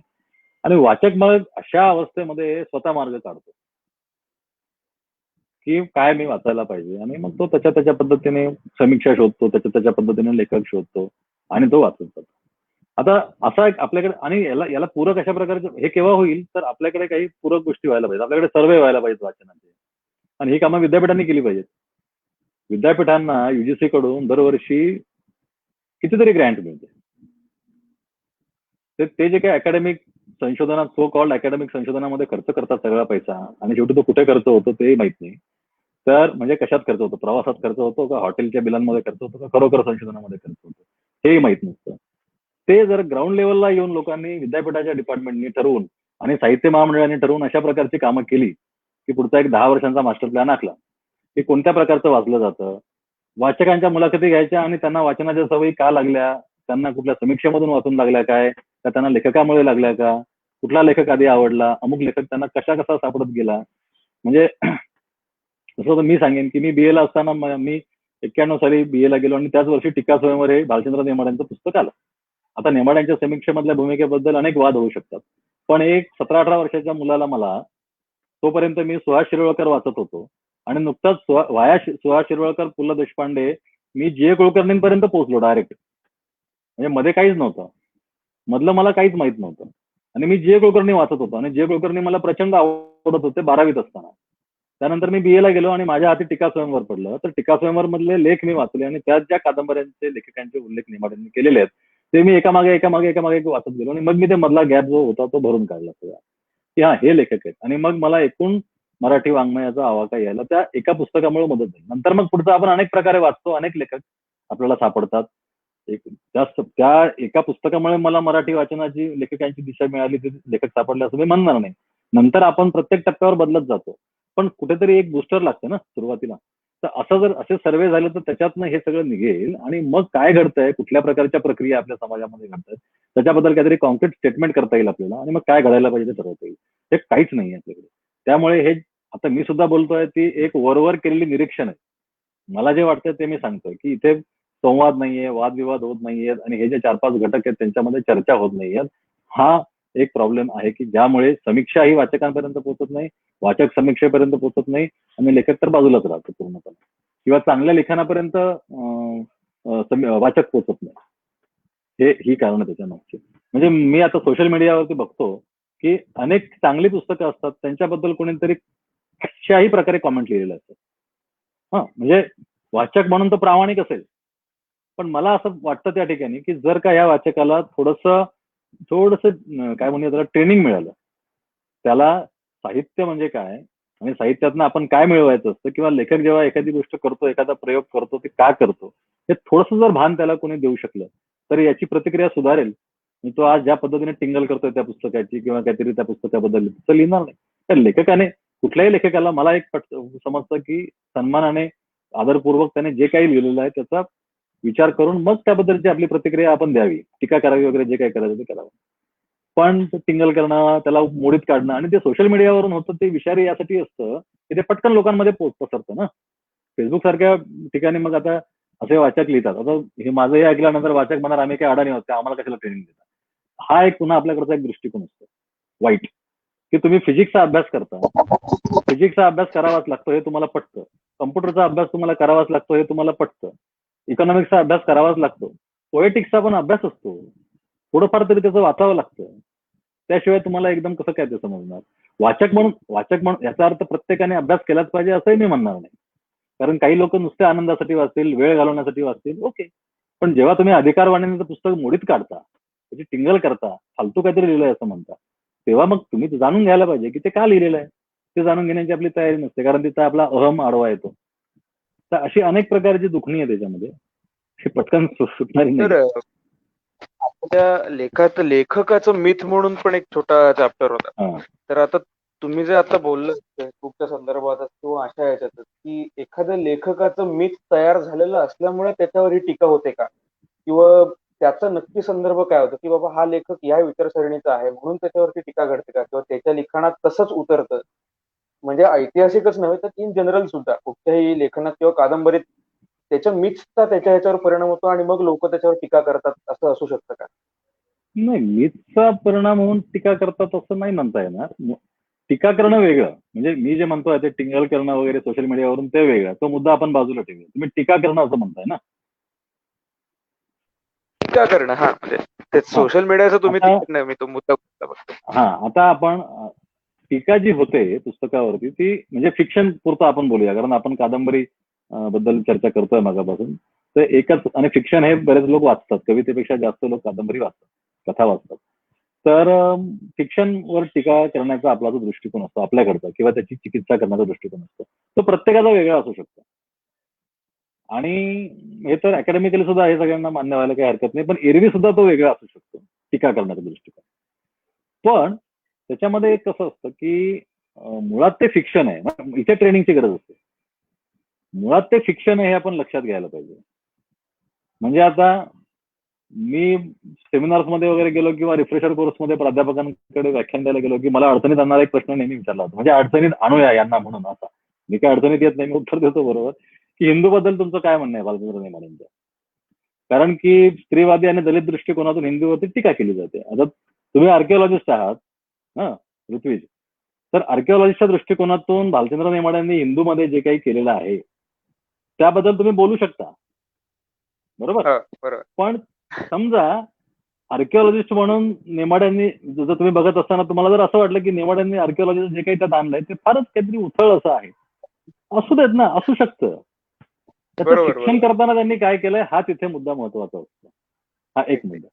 आता दलित दृष्टिकोनातून टीका झाली की बाबा तो पांडुरंग सांगवीकरची मेंटॅलिटी काय आहे, तो सरंजामी मानसिकतेचा आहे, व्हॅलिड आहे पॉईंट, किंवा स्त्रीवादी दृष्टिकोनातून टीका केली तर व्हॅलिड आहे. पण म्हणून हिंदू ही कादंबरी टाकाऊ आहे असं म्हणून तिला बाजूला केलं, डिस्कार्ड केलं, हे काय आहे? हे तुम्ही तुमच्यासाठी तुमच्या दृष्टिकोनातून तयार केलेली एक व्याख्या, एक कॉन्सेप्ट लादताय त्याच्यावरती, की जी कुठल्याच पुस्तकाला लागू पडणार नाही. दुसऱ्या तुम्ही जगातले अनेक फिक्शन घ्या, तुम्हाला अनेक ठिकाणी होल सापडतील त्याच्यामध्ये. तर हा एक मुद्दा त्याच्यामध्ये असतो की टीका होणं स्वाभाविक आहे, वेगवेगळ्या दृष्टिकोनातून टीका होणंही स्वाभाविक आहे. पण उदाहरणार्थ हिंदूचं नॅरेशन, अनेक लोकांनी हिंदूचं निवेदन हे वाईट आहे असं म्हटलेलं आहे. इतकं मला आश्चर्य वाटतं. आता का वाईट आहे असं म्हटलंय? कारण मराठी वाचकांना नॅरेटिव्ह नॉव्हेल्स, नॅरेटिव्ह फॉर्म मध्ये जगात काय काय प्रयोग झाले हे माहितीच नाही. आणि ज्यांना हे माहित नाही ते समजतात की हिंदूचं नरेशन हे वाईट आहे किंवा त्याच्यात काहीतरी प्रॉब्लेम्स आहेत, त्याच्यात दोष आहेत. म्हणजे जिथे प्रयोग केला लेखकांनी तो तुम्हाला दोष वाटतो. असं कोसलाच्या वेळी पण झालं होतं, असं 7 सेकंद 43च्या वेळी पण झालं होतं. कोसलाच्या वेळी लोक म्हणायचे की हे काय कादंबरी आहे का, उंदीर मारण्याचा प्रसंग काय कादंबरीत येऊ शकतो का. 7 सेकंद 43च्या वेळी लोक म्हणायचे की अरे हे काय काय चाललंय ते कळतच नाही, मध्येच हा इथला मुंबईचा प्रसंग, मध्येच पुण्याचा प्रसंग, याला गोष्ट कुठे आहे, याला काही असतं का काही असं. तर हे तुमचं कंडिशनिंग आहे, हे वाचकांचं कंडिशनिंग. आणि हेच मी म्हणतोय की हे कंडिशनिंग तोडण्यासाठी निरनिराळ्या प्रकारे फिक्शनचं काय चालू आहे जगात हे समजावून सांगण्याचा कोणी प्रयत्न करत असेल तर ते आपण समजून घ्यायला पाहिजे. जसं मी पासोडीमध्ये काही लेख मुद्दाम एक सेक्शन केला तसा की जगात काय चाललंय फिक्शन बद्दल ते पण जरा बघा. म्हणजे मग आपल्याकडे इतर लेखक जे करतात काहीतरी प्रयोग त्याच्याकडे आपल्याला जास्त सजगपणे बघता येईल, डोळसपणे बघता येईल असं. सर मला एक म्हणजे ह्या मुद्द्याला धरूनच तुम्ही लेखामध्ये ते एकसुरीपणा असं एक उल्लेख केलेला आहे की एकदा वाचनाची आपल्याला आवड लागली की आपण तेच वाचत जातो, म्हणजे त्यामध्ये तोचपणा येतो. हो हो म्हणजे आपण आपला दृष्टिकोन एवढा हे होत नाही. म्हणजे आता तुम्ही जे म्हणालात त्याच्या अनुषंगाने मला असं लक्षात आलं की त्या लेखामध्ये पण त्याबद्दल आपण सांगितलेलं आहे एकसुरीपणा, बरोबर. वाचनाचा एकसुरीपणा हा पण परिणामकारक बहुतेक वाचक मी होऊ म्हटलं ना शकतो. मगाशी की समजा सुहास शिरवळकर वाचायची आवड लागली सुरुवातीला किंवा बाबा कदमच्या कादंबऱ्या आवडायला लागल्या तर मग वाचक त्या प्रकारचं साहित्य जास्त वाचत राहतील, बहुतेक वाचक. आता किती टक्के वाचतील हे मला माहित नाही, कारण आपण तेच म्हणतो आपल्याकडे सर्वेच नाही झालेले अशा प्रकारचे. पण बहुतांश वाचक हे असं करत असतात. फार थोडे वाचक असे असतात की ज्यांना काहीतरी वेगळं पाहिजे असतं. आता मुळात हे जे वेगळं पाहिजे असणं आहे ना हे आपल्या वृत्तीशी संबंधित आहे. काहीतरी नवं पाहिजे, म्हणजे अगदी साधी गोष्ट, नवं काहीतरी शिकावंसं वाटणे, नवा प्रयोग करावासा वाटणे, नवं वाचावंसं वाटणे, नवा प्रदेश बघावासा वाटणे आणि त्याच टुरिस्ट स्पॉटवर परत परत जावंसं वाटणे. याच्यामध्ये जो फरक आहे ना तोच तिथे आहे. म्हणजे नवे प्रदेश शोधणं आणि शोधणं हे सारखंच आहे. ते जेवढं अज्ञात असतं तेच हे सुद्धा अज्ञात असतं. त्या अज्ञात मिळाल्याचा आनंद ज्या वाचकांना होतो ते वाचक ती अभिरुची डेव्हलप करतात, बाकीच्यांचं नाही होत. आणि ते संख्येने जास्त असतात चाकोरीतले, असा त्याचा अर्थ आहे. सर इथे 2-3 आपल्या वाचकांनी प्रेक्षकांनी खरं तर प्रतिक्रिया दिलेली आहे की ज्याच्यामध्ये तुमच्या लीळा पुस्तकांच्या या पुस्तकाचा उल्लेख केलेला आहे. त्या पुस्तकाबद्दल थोडीशी माहिती देऊ शकाल का सर प्लीज? लीळा पुस्तकांच्या हे 2017 मध्ये प्रसिद्ध झालं माझं पुस्तक, पण त्याच्यातले लेख मी 2011, 12, 13 या काळात लिहिले होते. आणि ज्यावेळी मी लेख लिहायला सुरुवात केली तेव्हा त्याचं काही पुस्तक करावं असा माझा उद्देश नव्हता. पण कसं असतं की आपण पुस्तक वाचतो ज्यावेळी आपण वाचक म्हणून वाढायला लागलो की त्याचा एक भाग म्हणजे आणखी एक अवतार आपल्यावर होणारा आणखी एक परिणाम वाचनाचा असा असतो पुस्तकाबद्दल आपल्याला प्रेम वाटायला लागतं, म्हणजे पुस्तक या वस्तूबद्दल प्रेम वाटायला लागतं. मग त्याच्यात थोडंसं आणखी आपण थोडे मुरलो की मग म्हणजे जसं मी मुरलो आणि मग नंतर माझे काही मित्र होते, त्यात काही ज्येष्ठ मित्र होते ज्यांच्यासोबत मी त्या काळामध्ये वावरायचो, काम करायचो. सतीश काळसेकर होते किंवा जयप्रकाश सावंत, निखिलेश चित्रे माझा मित्र होता आहे म्हणजे, आणि हे सगळे मित्र अजूनही आहेत आणि पुस्तकांच्यासाठीच आम्ही पुस्तकांबद्दलच तासनतासाने फोनवर बोलतो आता. आम्ही प्रत्यक्ष भेटून बोलायचो आणि त्यावेळी ते बुक्स ऑन बुक्स हा जो प्रकार आहे त्याने एक वेड केलं मला काही काळ. मग मी त्यांचं कलेक्शन केलं आणि किती वेगवेगळ्या प्रकारे पुस्तकांविषयीची पुस्तकं लिहिली जाऊ शकतात जगात ते माझ्या लक्षात आल्यानंतर म्हटलं की हे आपल्याकडे नाहीये, म्हणजे आपल्याकडे नाहीये या असमाधानातून मग मी ते लिहायला लागलो लेख. आणि माझे मित्र राम जगताप त्यावेळी प्रहार दैनिकाच्या पुरवणीचं संपादन करायचे, तर त्यांना त्या पुरवणीसाठी एक लेख मला सुरू करून माझ्याकडून हवी होती, तर आम्ही ती या विषयावरती केली. तर 2-3 लेख झाल्यानंतरच माझ्या लक्षात आलं की आपण या विषयावर आता पुस्तकच केलं पाहिजे. आणि मग मी त्या दृष्टिकोनातनं लेख लिहायला लागलो की आता याचं आपल्याला पुस्तक करायचं आहे. म्हणजे एका बाजूला लेख छापले जात होते, दुसऱ्या बाजूला त्याच्या पुस्तकाचा विचारही सुरू होता. मला असं वाटत होतं म्हणजे पुस्तक करू असं ठरलं होतं, परंतु पुस्तक छापून आल्यानंतर मी फार हे होतो साशंक होतो की हे पुस्तक कितपत वाचलं जाईल. याचं कारण यापूर्वीची जी काही बुक्स ऑन बुक्स प्रकारची मराठीतली पुस्तकं आहेत त्यांची फार चर्चा नाही झालेली मराठीमध्ये. त्यामुळे हे पण पुस्तक तसंच कदाचित दुर्लक्षित राहील आणि फारशी कोणी त्याची चर्चा करणार नाही, वाचणार नाही असं मला वाटत होतं. पण मधल्या काळामध्ये म्हणजे माझ्या एक गोष्ट जी त्यावेळी जाणवली नव्हती ती लीळा पुस्तकांच्या नंतर मला जाणवली की मधल्या काळात म्हणजे 2000च्या नंतर मराठीत एक तरुण वाचक वर्ग तयार झालेला आहे मोठा. आणि हा जो वाचक वर्ग आहे ना, याच्यामुळे म्हणजे नुसतं लिळा पुस्तकांच्या म्हणत नाही मी, या वाचक वर्गामुळे 60 काळामध्ये जे दुर्लक्षित राहिलेले लेखक होते, म्हणजे उदाहरणार्थ अरुण कोलटकरांची पुस्तकं 1976 साली छापलेला अरुण कोलटकरच्या कविता हा पहिला संग्रह 76 सालचा, 76 की 77 सालचा प्रास प्रकाशनाने काढलेला. 1995 साली मी MA करत होतो तेव्हा त्याच्या प्रती विकत मिळत होत्या, आम्ही घेतल्या विकत. 20 वर्षानंतर सुद्धा ते पुस्तक मार्केटमध्ये होतं, संपलेलं नव्हतं आणि ते कुठे मिळत पण नव्हतं फारसं. पण त्याच्यानंतर 2004 साली चिरीमिरी आलं किंवा बिजकी वही आलं अरुण कोलटकरांचं, तर त्याच्या आवृत्त्या एकेका वर्षात संपल्या. म्हणजे आधीचं पुस्तक खपायला 20-25 वर्ष लागली. तीच गोष्ट किरण नगरकरांच्या 7 सकम 43 त्यांचा वाचक पुढे होता, 2000 नंतर जन्माला यायचा होता. किरण नगरकरांना 73 साली तो वाचक पाहिजे होता, पण तो नंतर निर्माण झाला. तर त्यांच्या नंतरच्या आवृत्त्या वेगाने खपल्या. तर 2000 नंतर जो नवा वाचक वर्ग तयार झाला, तरुण वाचक वर्ग, त्या वाचक वर्गात माझं पुस्तक खूप पोहोचलं या पुस्तकांचं, आणि त्यांना ते फार आवडलं. त्याच्या 2 आवृत्त्या निघाल्या, दुसरी आता संपेल आणि त्याला पुरस्कारही मिळाले. मुख्य म्हणजे त्यामुळं मला महाराष्ट्राच्या कानाकोपऱ्यात असणाऱ्या अनेक वाचकांशी माझा परिचय झाला, की जे पुस्तक वेडे आहेत, पुस्तकांवर प्रेम करतात, अशा प्रकारचे अनेक वाचक मला नंतर माझ्या संपर्कात झाले. तो एक फायदा मला त्यातून झाला. ते माझ्यासाठी फार आनंददायक गोष्ट आहे. तर इथे आपल्याला एक प्रश्न आलेला आहे, संग्राम कुलकर्णींनी विचारलेला आहे. इंटरेस्टिंग प्रश्न आहे. काही वाचकांना बेस्ट सेलर पुस्तकांकडे जायची भीती वाटते, कारण त्यात तोच पणा असेल असं वाटतं. पण बेस्ट सेलर ही कन्सेप्टच गल्लाभरू आहे असं वाटतं का? मला प्रश्न फारसा समजलेला नाही, पण मला असं वाटतं की त्यांना बहुतेक असं विचारायचंय की बेस्ट सेलर असणं, पॉप्युलिस्ट असणं, लोकप्रिय असणं म्हणजे गल्लाभरू असणं असं असतं का? आता गल्लाभरू हा शब्द वापरण्यात काय आता नाही, मराठी लेखक गल्ला भरून भरून किती भरणार आहे. पण ते खरं आहे की पॉप्युलिस्ट असण्यामागे आपलं पुस्तक लोकप्रिय व्हावं आणि ते जास्तीत जास्त वाचकांनी वाचावं अशी एक प्रेरणा असू शकते. आता त्याकरता मी मगाशी म्हटलं तसं सगळ्यात सुरक्षित मार्ग कोणता आहे, तर वाचकांना जे आवडेल ते लिहिणं. आता वाचकांना काय आवडू शकतं, तर मग ज्या प्रकारचे फॉर्म्युले सेट झालेले आहेत त्या प्रकारचं जर लिहिलं तर वाचकांना ते आवडू शकतं. जसं त्या काळामध्ये होतं की एक रहस्य कथांचा एक फॉर्म्युला होता, किंवा आणि ते असतं प्रत्येक भाषेमध्ये असतं. त्यात पण काहीतरी वेगळं करणारे लेखक असतात. उदाहरणार्थ भाषेची नजाकत असते, त्यासाठी वाचणारे लोक असतात. वाचकांचे पण प्रकार असतात ना. म्हणजे अर्नाळकर वाचणारा प्रत्येकच वाचक काही नुसता टाइमपाससाठी वेळ घालवण्यासाठी वाचत असेल असं नाही. त्याचा पण विचार करणारे, त्यातले कॅरेक्टरायझेशन आवडणारे, भाषा आवडणारे असे असतात वाचक.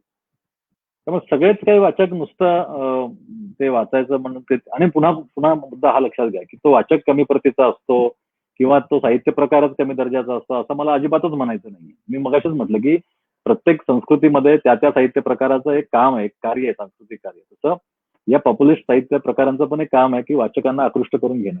आणि वाचन संस्कृतीबद्दल अभ्यास केल्यानंतर एक गोष्ट आपल्याला कळते की वाचनाची आवड निर्माण अशाच प्रकारची पुस्तकं करू शकतात.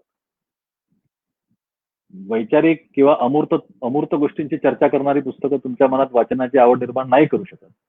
तर ज्या अशा तुम्हाला आवडणाऱ्या आयुष्यातल्या गोष्टींचे अनुभव तुम्हाला आवडणारे त्या स्वरूपात जर देत असतील तर तीच पुस्तकं जास्त लोकप्रिय होऊ शकतात. मग ते ठीक आहे, त्यात काय वाईट आहे, ते गल्लाभरूपणा आहे. लेखकांना जे वाटतं ते लिहितात.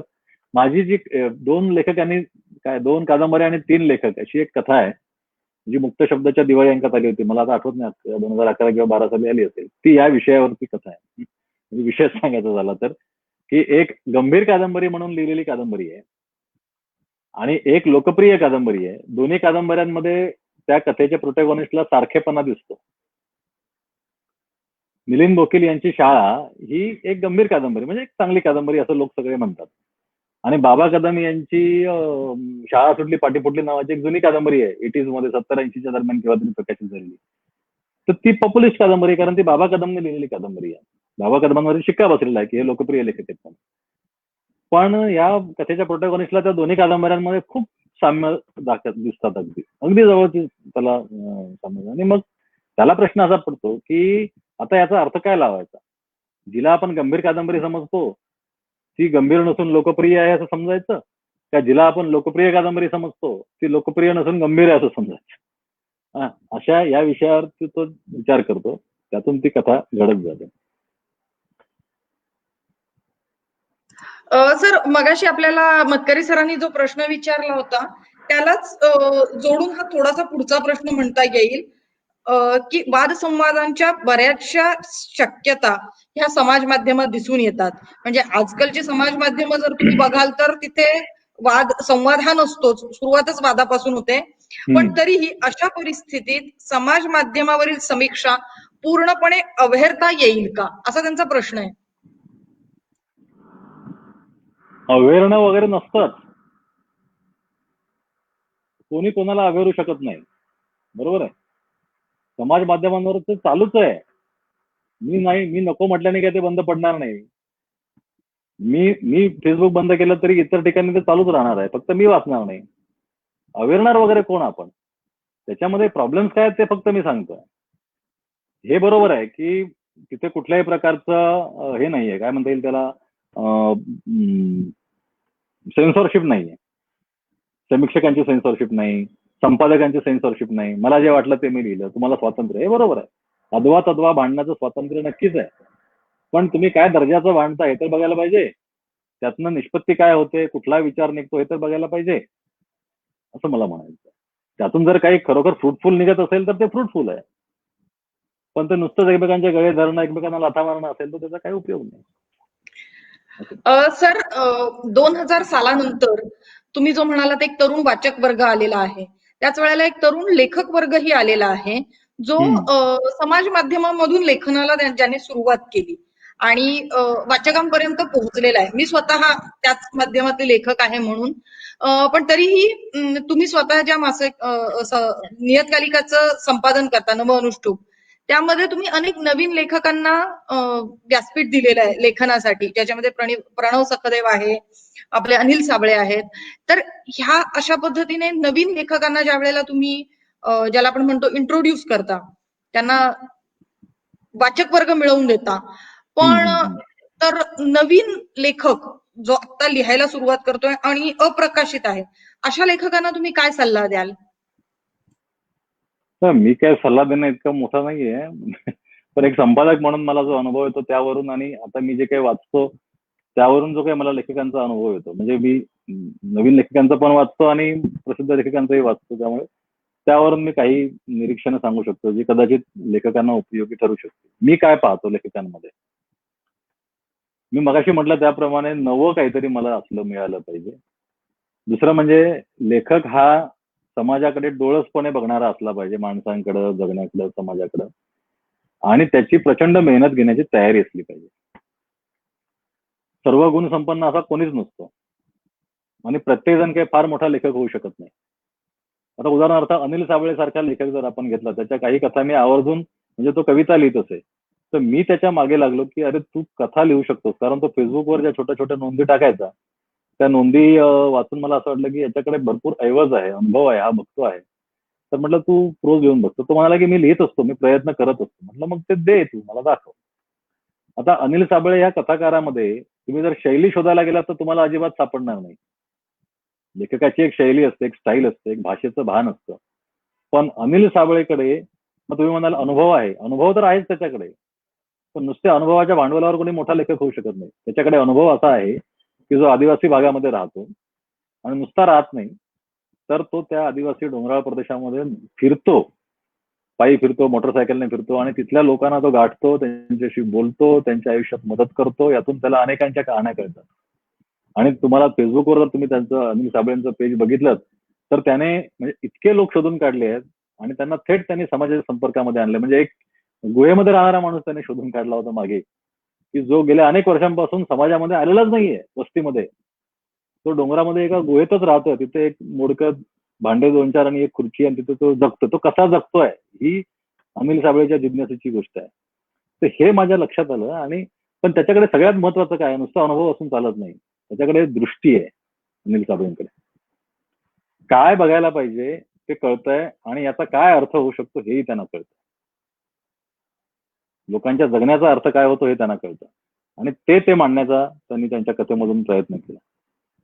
त्यामुळे भाषा थोडीशी रॉ असली तरी चालतं, मुळात तो भिडतो लेखक वाचकाला, असं माझ्या लक्षात आलं. तर असे लेखक असले पाहिजेत. म्हणजे मला असं म्हणायचं आहे की लेखक हा सतत लेखक असतो, शोध घेणारा लेखक असतो. त्याला आयुष्याचं अनुभव तर शोधायचे आहेतच, पण त्याला भाषा पण शोधायची आहे. त्याला त्याचा आकार शोधायचा आहे अनुभवाचा, कसा मांडायचा आहे, रिप्रोड्यूस कसा करायचा आहे भाषेत, ते त्याला शोधायचं आहे. यावर त्याला विचार करण्याची त्याची तयारी पाहिजे. त्याला त्याचा वाचक शोधायचा आहे. नुसतं मी छापलं आणि मला वाचक मिळाला असं होत नसतं. तर वाचक शोधायचा म्हणजे काय शेवटी, तर हे सगळं त्याच्या मानसिक पातळीवर, बौद्धिक पातळीवरच चाललेलं असतं. तर ह्या सगळ्या आघाड्यांवर लेखकाला काम करावं लागतं आणि त्यातून तो घडत जातो.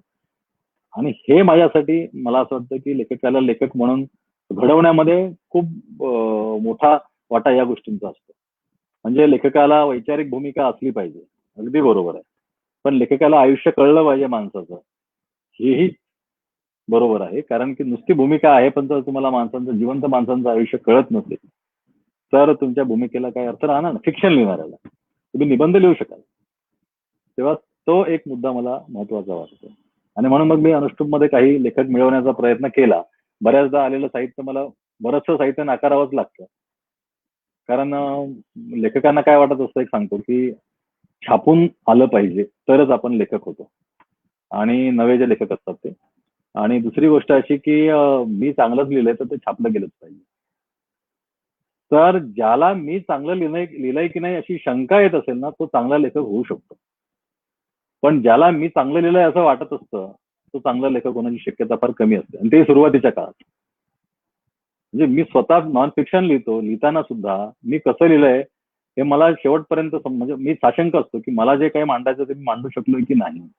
आणि हे कुठल्याही लेखकाच्या बाबतीत खरं असायला पाहिजे. मोठ्या नाही म्हणत मी, लेखकाच्या. जो लेखक आहे तो स्वतःच्या शब्दांबद्दल, स्वतःच्या लिखाणाबद्दल साशंकच असला पाहिजे की मला हे जमतंय की नाही, मला येतंय की नाही, की मी याच्यापेक्षा जास्त चांगल्या प्रकारे कसं करू शकेन, किंवा माझ्या हातून काय सुटलंय. तात्विक पातळीवर जाऊन पोहोचेल जर लेखक तो, जर त्याने अशा पद्धतीने विचार केला तर, की मला जे मांडायचं ते मी भाषेमध्ये मांडू शकतो की नाही खरोखर. जर मांडू शकत नसेल तर त्याला भाषा कारणीभूत आहे की मी कारणीभूत आहे, असले प्रश्न त्याला पडले पाहिजेत. असं जर होत असेल तर लेखक म्हणून तो पुढे वाढू शकतो, टिकू शकतो. आणि फेसबुक कसं आहे माहिती का, समाज माध्यमांवर लिहिता येतं, तुम्हाला प्रतिक्रिया मिळतात, तुम्ही फार झपाट्याने लोकप्रिय होता. पण मी तुम्हाला एक साधं उदाहरण सांगतो. समाज माध्यम हे आजचं माध्यम आहे, इलेक्ट्रॉनिक मीडिया, बरोबर आहे. 100 वर्षापूर्वीचं माध्यम काय होतं, प्रिंट मीडिया माध्यम होतं. आणि प्रिंट मीडिया हे माध्यम समाज माध्यमांपेक्षा पुष्कळ टिकाऊ आहे, बरोबर आहे. आज फेसबुकवर लिहिलेली पोस्ट तुम्हाला 4 वर्षांनी कुठे सापडणार, कोण शोधणार, लेखकच शोधेल, दुसरा कोणी शोधणार नाही, बरोबर आहे. पण पुस्तकही लायब्ररीत सापडू शकतात. असं असताना सुद्धा तुम्ही याचा कधी विचार केलाय का की दरवर्षी जी हजारो पुस्तकं लिहिली जातात त्यातली किती 20 वर्षानंतर, 30 वर्षानंतर, 50 वर्षानंतर, 70 वर्षानंतर, 80 वर्षानंतर लोकांच्या लक्षात राहतात. किती पुस्तकं वाचली जातात. 100 वर्षापूर्वीचा कुठला लेखक आज वाचला जातो, कोण लोकप्रिय आहे आज 100 वर्ष, कोण लेखक लोकांच्या आठवणीत आहे. म्हणजे प्रिंट मीडियाची ही अवस्था, तुमच्या इलेक्ट्रॉनिक मीडियाची काय अवस्था. तिथे तुम्ही किती काळ स्मरणात राहणार आहात. आता तुम्ही म्हणाला स्मरणात नाही राहिलं तर चालेल, मग ठीक आहे. पण लेखक आणि साहित्य ही टिकणारी गोष्ट असते. अक्षर कशाला म्हणतो आपण, अक्षर म्हणजे जे कधी नष्ट होत नाही ते अक्षर. आता तुमची महत्वाकांक्षा नसेल अक्षर लिहिण्याची तर मग काही प्रश्नच येत नाही ना. मग ते क्षणिक आहे. तो स्फूर्तीचा फवारा आला, त्यात लोक भिजले, तो गेला, संपलं. इतकीच जर प्रक्रिया हवी असेल तर ती आहे ना, ती चालूच आहे.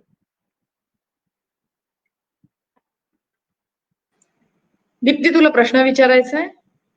हा, नाही, प्रश्न असा नाही सर. तुम्ही मग आता जे लेखकाबद्दल जी सांगितली त्याच्यावरनं मला असं विचार आला की लेखकाने असमाधानी असलं पाहिजे. म्हणजे तुम्ही जे मगाशी जो मुद्दा सांगितला की सतत काहीतरी वेगळं करायचं किंवा वेगळं लिहायचं, किंवा आपण जे लिहिलंय ते बरोबर आहे की नाही, म्हणजे त्याच्यासाठी त्याने असमाधानी असणं खूप गरजेचं आहे. आणि त्याचबरोबर मला अजून एक असा एक प्रश्न आहे की विषमता जी आहे आपल्याकडे, म्हणजे आपल्या लेखामध्ये पण त्याचा उल्लेख आहे की शहरी भाग आणि निमशहरी भाग याच्यामधला वाचक वर्ग. तर ओव्हरऑल मला असं म्हणायचं की काय चांगलं आहे किंवा काय चांगलं वाचलं पाहिजे हे कळलं तर चांगलं वाचलं जाईल. म्हणजे टेस्ट डेव्हलप झाली तर आपण ती बदल घडू शकतो. तर त्यासाठी काय म्हणजे उपाययोजना म्हणा किंवा काय असू शकते. खरं तर काय व्हायला पाहिजे, म्हणजे मी म्हणतो तसं लहान मुलांच्या पासून आपल्याकडे ते होत नाही. आणि हे पुन्हा हे सगळे शैक्षणिक संस्थांची, महामंडळाच्या, साहित्य मंडळांची वगैरे जबाबदारी असते. म्हणजे ते निवडणुका आणि राजकारण आणि साहित्य संमेलनं वगैरे जे होतात त्याच्या पलीकडे जाऊन जर आपण थोडंसं वाचन संस्कृती रुजवण्याचा प्रयत्न केला तर काय वाचलं पाहिजे हा एक मोठा प्रश्न असतोच कायमचा. आणि त्याचं एक उत्तर अशा पद्धतीने मिळू शकतं की शालेय पातळीवर किंवा महाविद्यालयीन पातळ्यांवरती किंवा संस्थात्मक पातळीवरती वाचनाचे क्लब तयार करणं, सर्कल, तुमचं आता हे आर्ट सर्कल जसं आहे तसे अशी वर्तुळं तयार करणं, तिथे वाचन करणं आणि त्यावर चर्चा करणं, जे काही आपल्याला आवडलं नाही आवडलं ते सांगणं.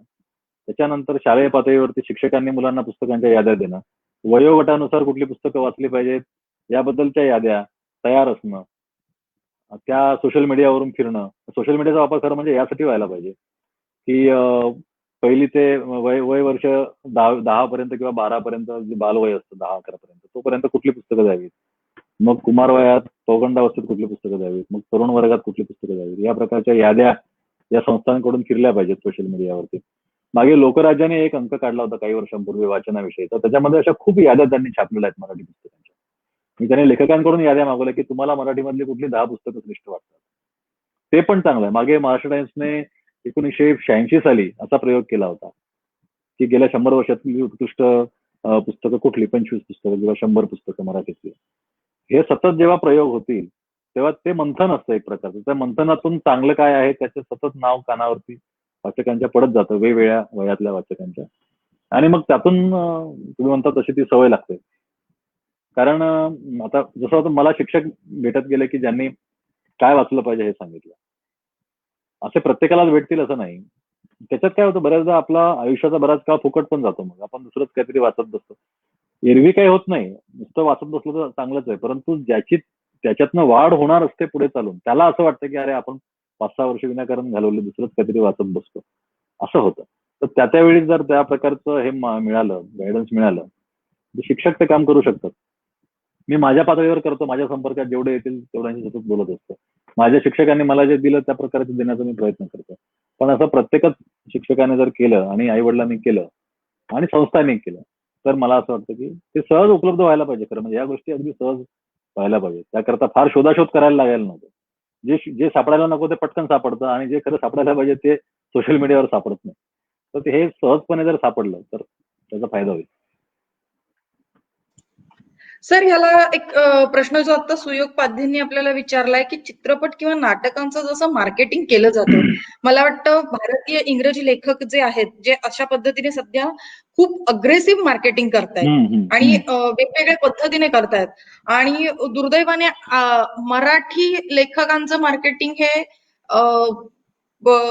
वर्तमानपत्रात येणारी समीक्षा, काही ठराविक वृत्तपत्र किंवा नियतकालिका मॅगझिन्स येणारी पारंपरिक समीक्षा पद्धतीने असतं थोडं. आणि एखाद दुसरी फेसबुक पोस्ट असेल तर त्याच्या पलीकडे ती जात नाही. मार्केटिंग ज्याला आपण म्हणतो, म्हणजे लेखकाचं स्वतःचंही मार्केटिंग. जसं मगाशी ऋत्विजने ऍक्च्युअली लेखकांचं मीच हे विचारलं होतं, ज्याच्यामध्ये बरेचदा अनेकदा प्रकाशक म्हणजे किमान परदेशात तरी प्रकाशकांकडून ते लेखकांचं एक प्रकारे मार्केटिंग केलं जातं. ज्या पद्धतीने जे.के. रोलिंगला मार्केटिंग करून एक बेस्ट सेलर बनवलं आणि आता जॉर्ज R.R. मार्टिनचं चालू आहे मार्केटिंग. म्हणजे त्याचं पुस्तक खरं तर येतही नाहीये अजून. अनेक वर्ष झाली लोक वाट बघतायत, पण ते लिहतही नाहीये तो. तर अशा पद्धतीने मार्केटिंग आणि आपण जसं म्हणतो ना की अमुक एक पुस्तक येणार आहे आणि ते आपण वाचायलाच हवं अशी उत्सुकता, कदाचित तो विषय तुमच्या आवडीचा असेल नसेल त्या फार पुढच्या गोष्टी आहेत, पण किमान एक मार्केट मधली जी एक अँटिसिपेशन असतं ते निर्माण का होत नाही आपल्या एकंदरीत पूर्ण साहित्य व्यवहारामध्ये? ते नव्हतं आतापर्यंत, पण मला वाटतं आता हळूहळू त्याबद्दलची एक जागृती यायला लागलेली आहे लेखकांमध्ये आणि प्रकाशकांमध्ये सुद्धा. आणि त्यासाठी समाज माध्यमांचा वापर ते चांगल्या प्रकारे करण्याचा प्रयत्न करतायत. होतं कसं की पारंपरिक, आता समजा टीव्ही चॅनल्स आहेत, तर टीव्ही चॅनल्सला मराठी पुस्तकांना स्थान मिळणं अवघड आहे. टीव्ही चॅनल्सवर सध्या ज्या प्रकारे टीव्ही चॅनल्सवर जे काही चालतं त्याच्यामध्ये कुठेच तुम्हाला लेखकांना आणि पुस्तकांना एंटरटेन करणार नाही करणार ते, आणि आपण त्यांच्याकडून अपेक्षा करण्यात पण अर्थ नाही. त्यांना सुधारवायला कोण जाईल टीव्ही चॅनलला, हा एक प्रश्नच आहे ना. त्यामुळे ही जे समाज माध्यम आहेत तुम्ही म्हटलं तसं त्यात एक मुक्तपणा आहे, लोकशाही आहे, त्यावर कोणाचं बंधन नाहीये, वर्चस्व नाही. त्याचा फायदा घेऊन समाज माध्यमांचा वापर करून हल्ली प्रकाशक ते करत आहेत, बरेच प्रकाशक आणि लेखक पण करतात. आता बऱ्याचदा अशा लेखकांची टिंगल पण होते की ह्या स्वतःच्याच पुस्तकांचं हे करायला लागलेलं आहे वगैरे, कारण आपल्याकडे ती मराठी माणसाला सवय आहे पूर्वीपासून ना की हा, तर ती तिथे आड येते थोडीशी. पण तरी त्यावर थोडासा आता फरक पडलेला आहे. आता प्रॉब्लेम कुठे येते पुन्हा, की एकूण हे सगळं किती मोठ्या समुदायामध्ये चालतं. जे मी माझ्या लेखात त्या म्हटले, जर तुम्ही वाचून दाखवलं की जर तुम्ही आकडेवारीच काढली तर एका पुस्तकाच्या 1000 प्रतींची आवृत्ती निघते असं आपल्याला वाटतं. हल्ली तर 300 आणि 500 प्रतींची पण आवृत्ती निघते. आणि 15 कोटी लोकसंख्या आहे महाराष्ट्राची. त्यातले 11 कोटी वाचक आहेत मराठी भाषक आहेत असं धरा, फार नाही. 4 कोटी समजा परभाषक आहेत, 11 कोटी मराठी भाषक आहेत. 11 कोटी मधले समजा 5 कोटी मुलं आहेत, 4 कोटी सोडून द्या, 5-6 कोटी तर वाचक आहेत. मग 5-6 कोटी वाचकांमध्ये आपण जर घरं पकडली, एक वाचक नको पकडूया, तर 1 कोटी तर घरं आहेत की जिथे पुस्तकं जाऊ शकतात. आता 1 कोटी पोटेन्शियल असताना तिथे 300 प्रतींची आवृत्ती निघणं कठीण होतं. त्यामुळे होतं काय की ते समाज माध्यमांवरून त्यातल्या त्यात थोडंफार एक छोटे छोटे असे वर्तुळ तयार झालेले आहेत. आता मी जे बघतोय ते काय आहे, तर असे गट तयार झालेत, वर्तुळ तयार झालेले आहेत छोटे छोटे. 200, 500, 600, 800, 1000 लोकांचे आहेत वर्तुळ आणि त्याच्यात ते फिरत आहे. हळूहळू कदाचित हे वाढेल, म्हणजे जसं याच्याबद्दलचा आणखी अवेअरनेस वाढत जाईल तसं ते वाढेल, वर्तुळ विस्तारित होत जातील. वर्तुळ विस्तारित जर झाली ना तर त्याचा फायदा आहे. पण आपल्याकडे दुसरा एक मोठा त्याला धोका जो मी माझ्या लेखात सांगितला तो आहे की आपली अभिरुची ही जर का आपल्या जातीय आणि याच्यात अडकली सगळ्या भूमिकांमध्ये तर मात्र कठीण आहे. मुळात वाचन हे माणसाला मोकळं बनवतं. एकाच विषयावरची वेगवेगळ्या दृष्टिकोनातून लिहिलेली पुस्तकं वाचायला मिळत असतात. पण आपण ठरवलंय की आपल्याला हेच वाचायचंय, तर मग आपल्याला कोण काय करणार. तर त्यामुळे तिथे ते होऊ शकतं की जातीनुसार, वैचारिक भूमिकेनुसार वाचकांचे वर्तुळ तयार होतील आणि ते जाती इतकेच कडेकोट असतील. असं जर झालं तर मग कठीण आहे. नाही होणार. तर पुन्हा अडथळा तिथे आहेच की आपण अजून एकमय झालेलो नाही. म्हणजे महात्मा फुल्यांनी जे म्हटलेलं होतं, एकमय महाराष्ट्र हवा आहे आपल्याला, तो न झाल्यामुळे बरंच नुकसान होतं. तसं इथे आहे. पण हळूहळू अवेअरनेस वाढतं आणि ते चांगलं आहे. मोठे लेखक पण करतायत, जसं की हिंदूचं मार्केटिंग केलं पॉप्युलर प्रकाशनाने यावेळी, आणि लेखकाला सह्या करायला बसवलं. म्हणजे नेमाड्यांसारखा बंडखोर पिढीतला लेखक पुस्तकांवर ऑटोग्राफ देत होता, ही चांगली गोष्ट होती. नंतर नक्कीच आता नक्कीच. रंगनाथ पठार यांची सात पाटील पण तशा प्रकारे हो. मार्केटिंग करून वितरित बऱ्यापैकी. करण्यात आली आणि ती चांगली पोहोचली लोकांपर्यंत. तर फायदा होतो, जास्तीत जास्त लोकांपर्यंत पोहोचण्यासाठी मार्केटिंगचा नक्कीच फायदा होतो. हे प्रकाशकांच्या लक्षात आले. इथे मग ते ब्रँडिंग वगैरे सगळं येतं, मगाशी लेखकांचं ब्रँडिंग आणि ते हो सगळं. हो. तर तो अपरिहार्य भाग आहे मार्केटिंगचा, त्याला काही इलाज नाही. ऋत्विश, तुला प्रश्न विचारायचा आहे? नाही आता मला एक ऋत्विजला प्रश्न विचारायचा आहे, तोच मी मगाशी जो विचारला तो, की त्या आर्किओलॉजी बद्दल काय तुमचं म्हणणं आहे हिंदू मधल्या?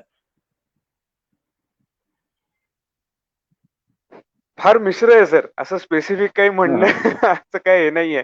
काही गोष्टी पटतात, काही गोष्टींचा आता अभ्यास चालू असल्यामुळे नाही, मला ते नाही पटकन काही म्हणायचं. ते सांगता ठीक येत आहे, नाही. त्यांनी जो दृष्टिकोन मांडला पण त्याच्याबद्दल मी बोलत नाहीये.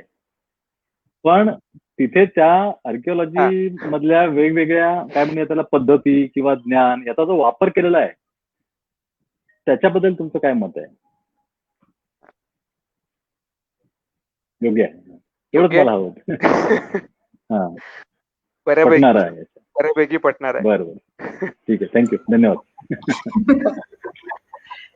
दीप्ती, तुला विचारायचंय?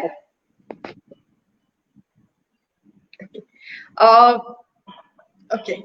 तर झालंय. ओके. सर, मला तुम्हाला आता एक प्रश्न असा विचारायचा आहे की आपण आतापर्यंत वाचनाबद्दल बरंच काही बोललो आणि तुम्ही प्रचंड वाचत आहात. म्हणजे वेगवेगळे मराठी अनुवादित असे प्रचंड प्रमाणामध्ये. तर तुम्ही ज्या वेळेला मला वाचायचा प्रचंड कंटाळा आलेला आहे, हे इतकं जड समीक्षकी भाषेमधलं कुठलंही पुस्तक नको, मला लाईट रीडिंग करायचं आहे, अशा वेळेला तुम्ही काय वाचता सर? अशा वेळेला मी बुक्स ऑन बुक्स वाचतो. हा, म्हणजे लायब्ररीचा इतिहास किंवा आत्मचरित्र पुस्तकांविषयीची लोकांनी लिहिलेली पुस्तकं केंद्रस्थानी ठेवून अशा प्रकारची पुस्तके मी वाचतो. पुस्तकांचा कंटाळा आला म्हणजे पुस्तकं जमवायचा कंटाळा आला तरी मी ती वाचतो. सर खूप खूप बरं वाटलं आज तुमच्याशी बोलून. आणि आज खरं तर एका ज्याला मी तुम्हाला सुरुवातीला म्हटलं होतं मगाशी तसं आम्ही सगळे सर्वसामान्य वाचक आहोत. फार जड किंवा फार वैचारिक पुस्तकांकडे शक्यतो न वळणारे आम्ही लोक आहोत. आणि एक आमच्या मनामध्ये भीती असते की बापरे हे पुस्तकांबद्दलचं पुस्तक आहे, हे वाचू की नको, इथपासून सुरुवात होते.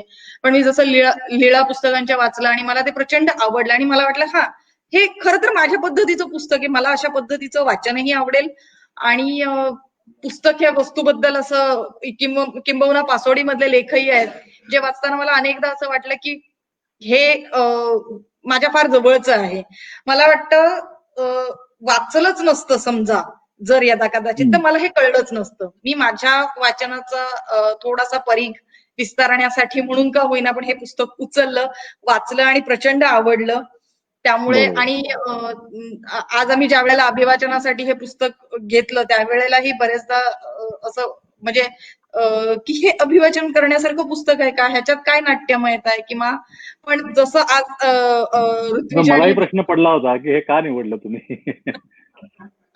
नाही सर, पण आज जे आपल्याला प्रतिक्रिया आलेल्या आहेत ज्याच्यामध्ये अनेकांनी हे सांगितलेलं आहे की मला पण असंच म्हणजे जेव्हा मी तो मला एक सांगायचंय की मी जेव्हा हा लेख वाचला तेव्हा तो वाचतानाच मी जेवढे 3-4 वेळा अभिवाचनासाठी म्हणून मी तो पुन्हा पुन्हा वाचला, पण प्रत्येक वेळेला वाचताना तो मला नव्याने समजत गेला. म्हणजे जेवढे वेळा मी 2-3 वेळा त्याचं वाचन केलं त्या प्रत्येक वेळेला मला त्या पुस्तकं गाजतात आणि का गाजत नाहीत ह्या विषयावर एवढं छान लिखाण होऊ शकतं. ऍक्च्युली हीच कन्सेप्ट मला इतकी आवडली आणि खूपच आवडला म्हणजे तो लेख. मी जेवढ्या वेळा वाचला त्या प्रत्येक वेळेला मला नवीन नवीन त्याच्यामधनं समजत गेलं. आवडलं एकदम. थँक्यू सर हे जसं लेखकाचं पहिलं खरं तर एबीसीडी असते की कंटेंट इज किंग. तुमचा आशय काय आहे ह्याच्यावरती सगळं ठरतं आणि मला म्हणूनच वाटतं की पासोडीचा जो आशय आहे तो इतका सुरेख आणि इतका लोकांपर्यंत पोहोचणारा आहे. आणि इच्छा अशीच आहे की आज हा लेख वाचल्यानंतर अभिवाचनानंतर किंवा आपल्या या चर्चेनंतरही लोक पुन्हा एकदा पुस्तकांकडे जरा वेगळ्या नजरेने बघतील आणि फक्त पीडीएफ जमवून ते हार्ड ड्राईव्ह मध्ये ठेवण्यापेक्षा पुस्तक उचलतील, पढतील आणि वाचतील. आणि खूप बरं वाटलं सर तुमच्याशी आज बोलून. धन्यवाद. मलाही खूप आनंद झाला कारण तुमच्यासारख्या वाचकांशी प्रत्यक्ष गप्पा मारता आल्या, मजा आली. तर 13व्या 14व्या शतकातलं जे तुम्ही म्हटलं होता तुम्ही लिहिताय त्याची खूप आतुरतेने वाट बघतोय मी. तर करू काहीतरी लिहिलं तर मी नक्की कळवेन तुम्हाला. येस सर, नक्की सर, नक्की. Thank you sir. धन्यवाद.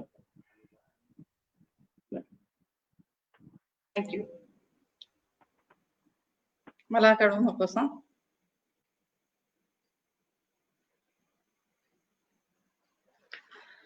आर्ट सर्कलच्या ह्या 33 वाचनवसामध्ये आज आपण पासोडी यामधल्या एका लेखाचं अभिवाचन ऐकलं होतं. त्यानंतर झालेली नितीन रिंढे या लेखकासोबत एक दीर्घ चर्चा देखील आपण सर्वांनी ऐकलीत. अनेकांनी प्रतिक्रिया दिलेल्या आहेत की ही मौलिक चर्चा आहे, दुर्मिळ चर्चा आहे आणि ही शांतपणे बघण्याची, समजून घेण्याची सारखी चर्चा आहे. तर आपल्या ह्या सगळ्या चर्चा व्हिडिओज ह्या पुन्हा फेसबुकच्या पेजवर आहेत, युट्यूब चॅनलवर आहेत. 33 वाचनवसामध्ये आपण एक मेजर टप्पा पार करत चाललेलो आहोत. वेगवेगळी पुस्तकं घेत आहोत. उद्या पुन्हा एक अतिशय वेगळ्या धर्तीचं, एक पूर्णपणे अनपेक्षित असं पुस्तक घेऊन आम्ही तुमच्या भेटीला येत आहोत.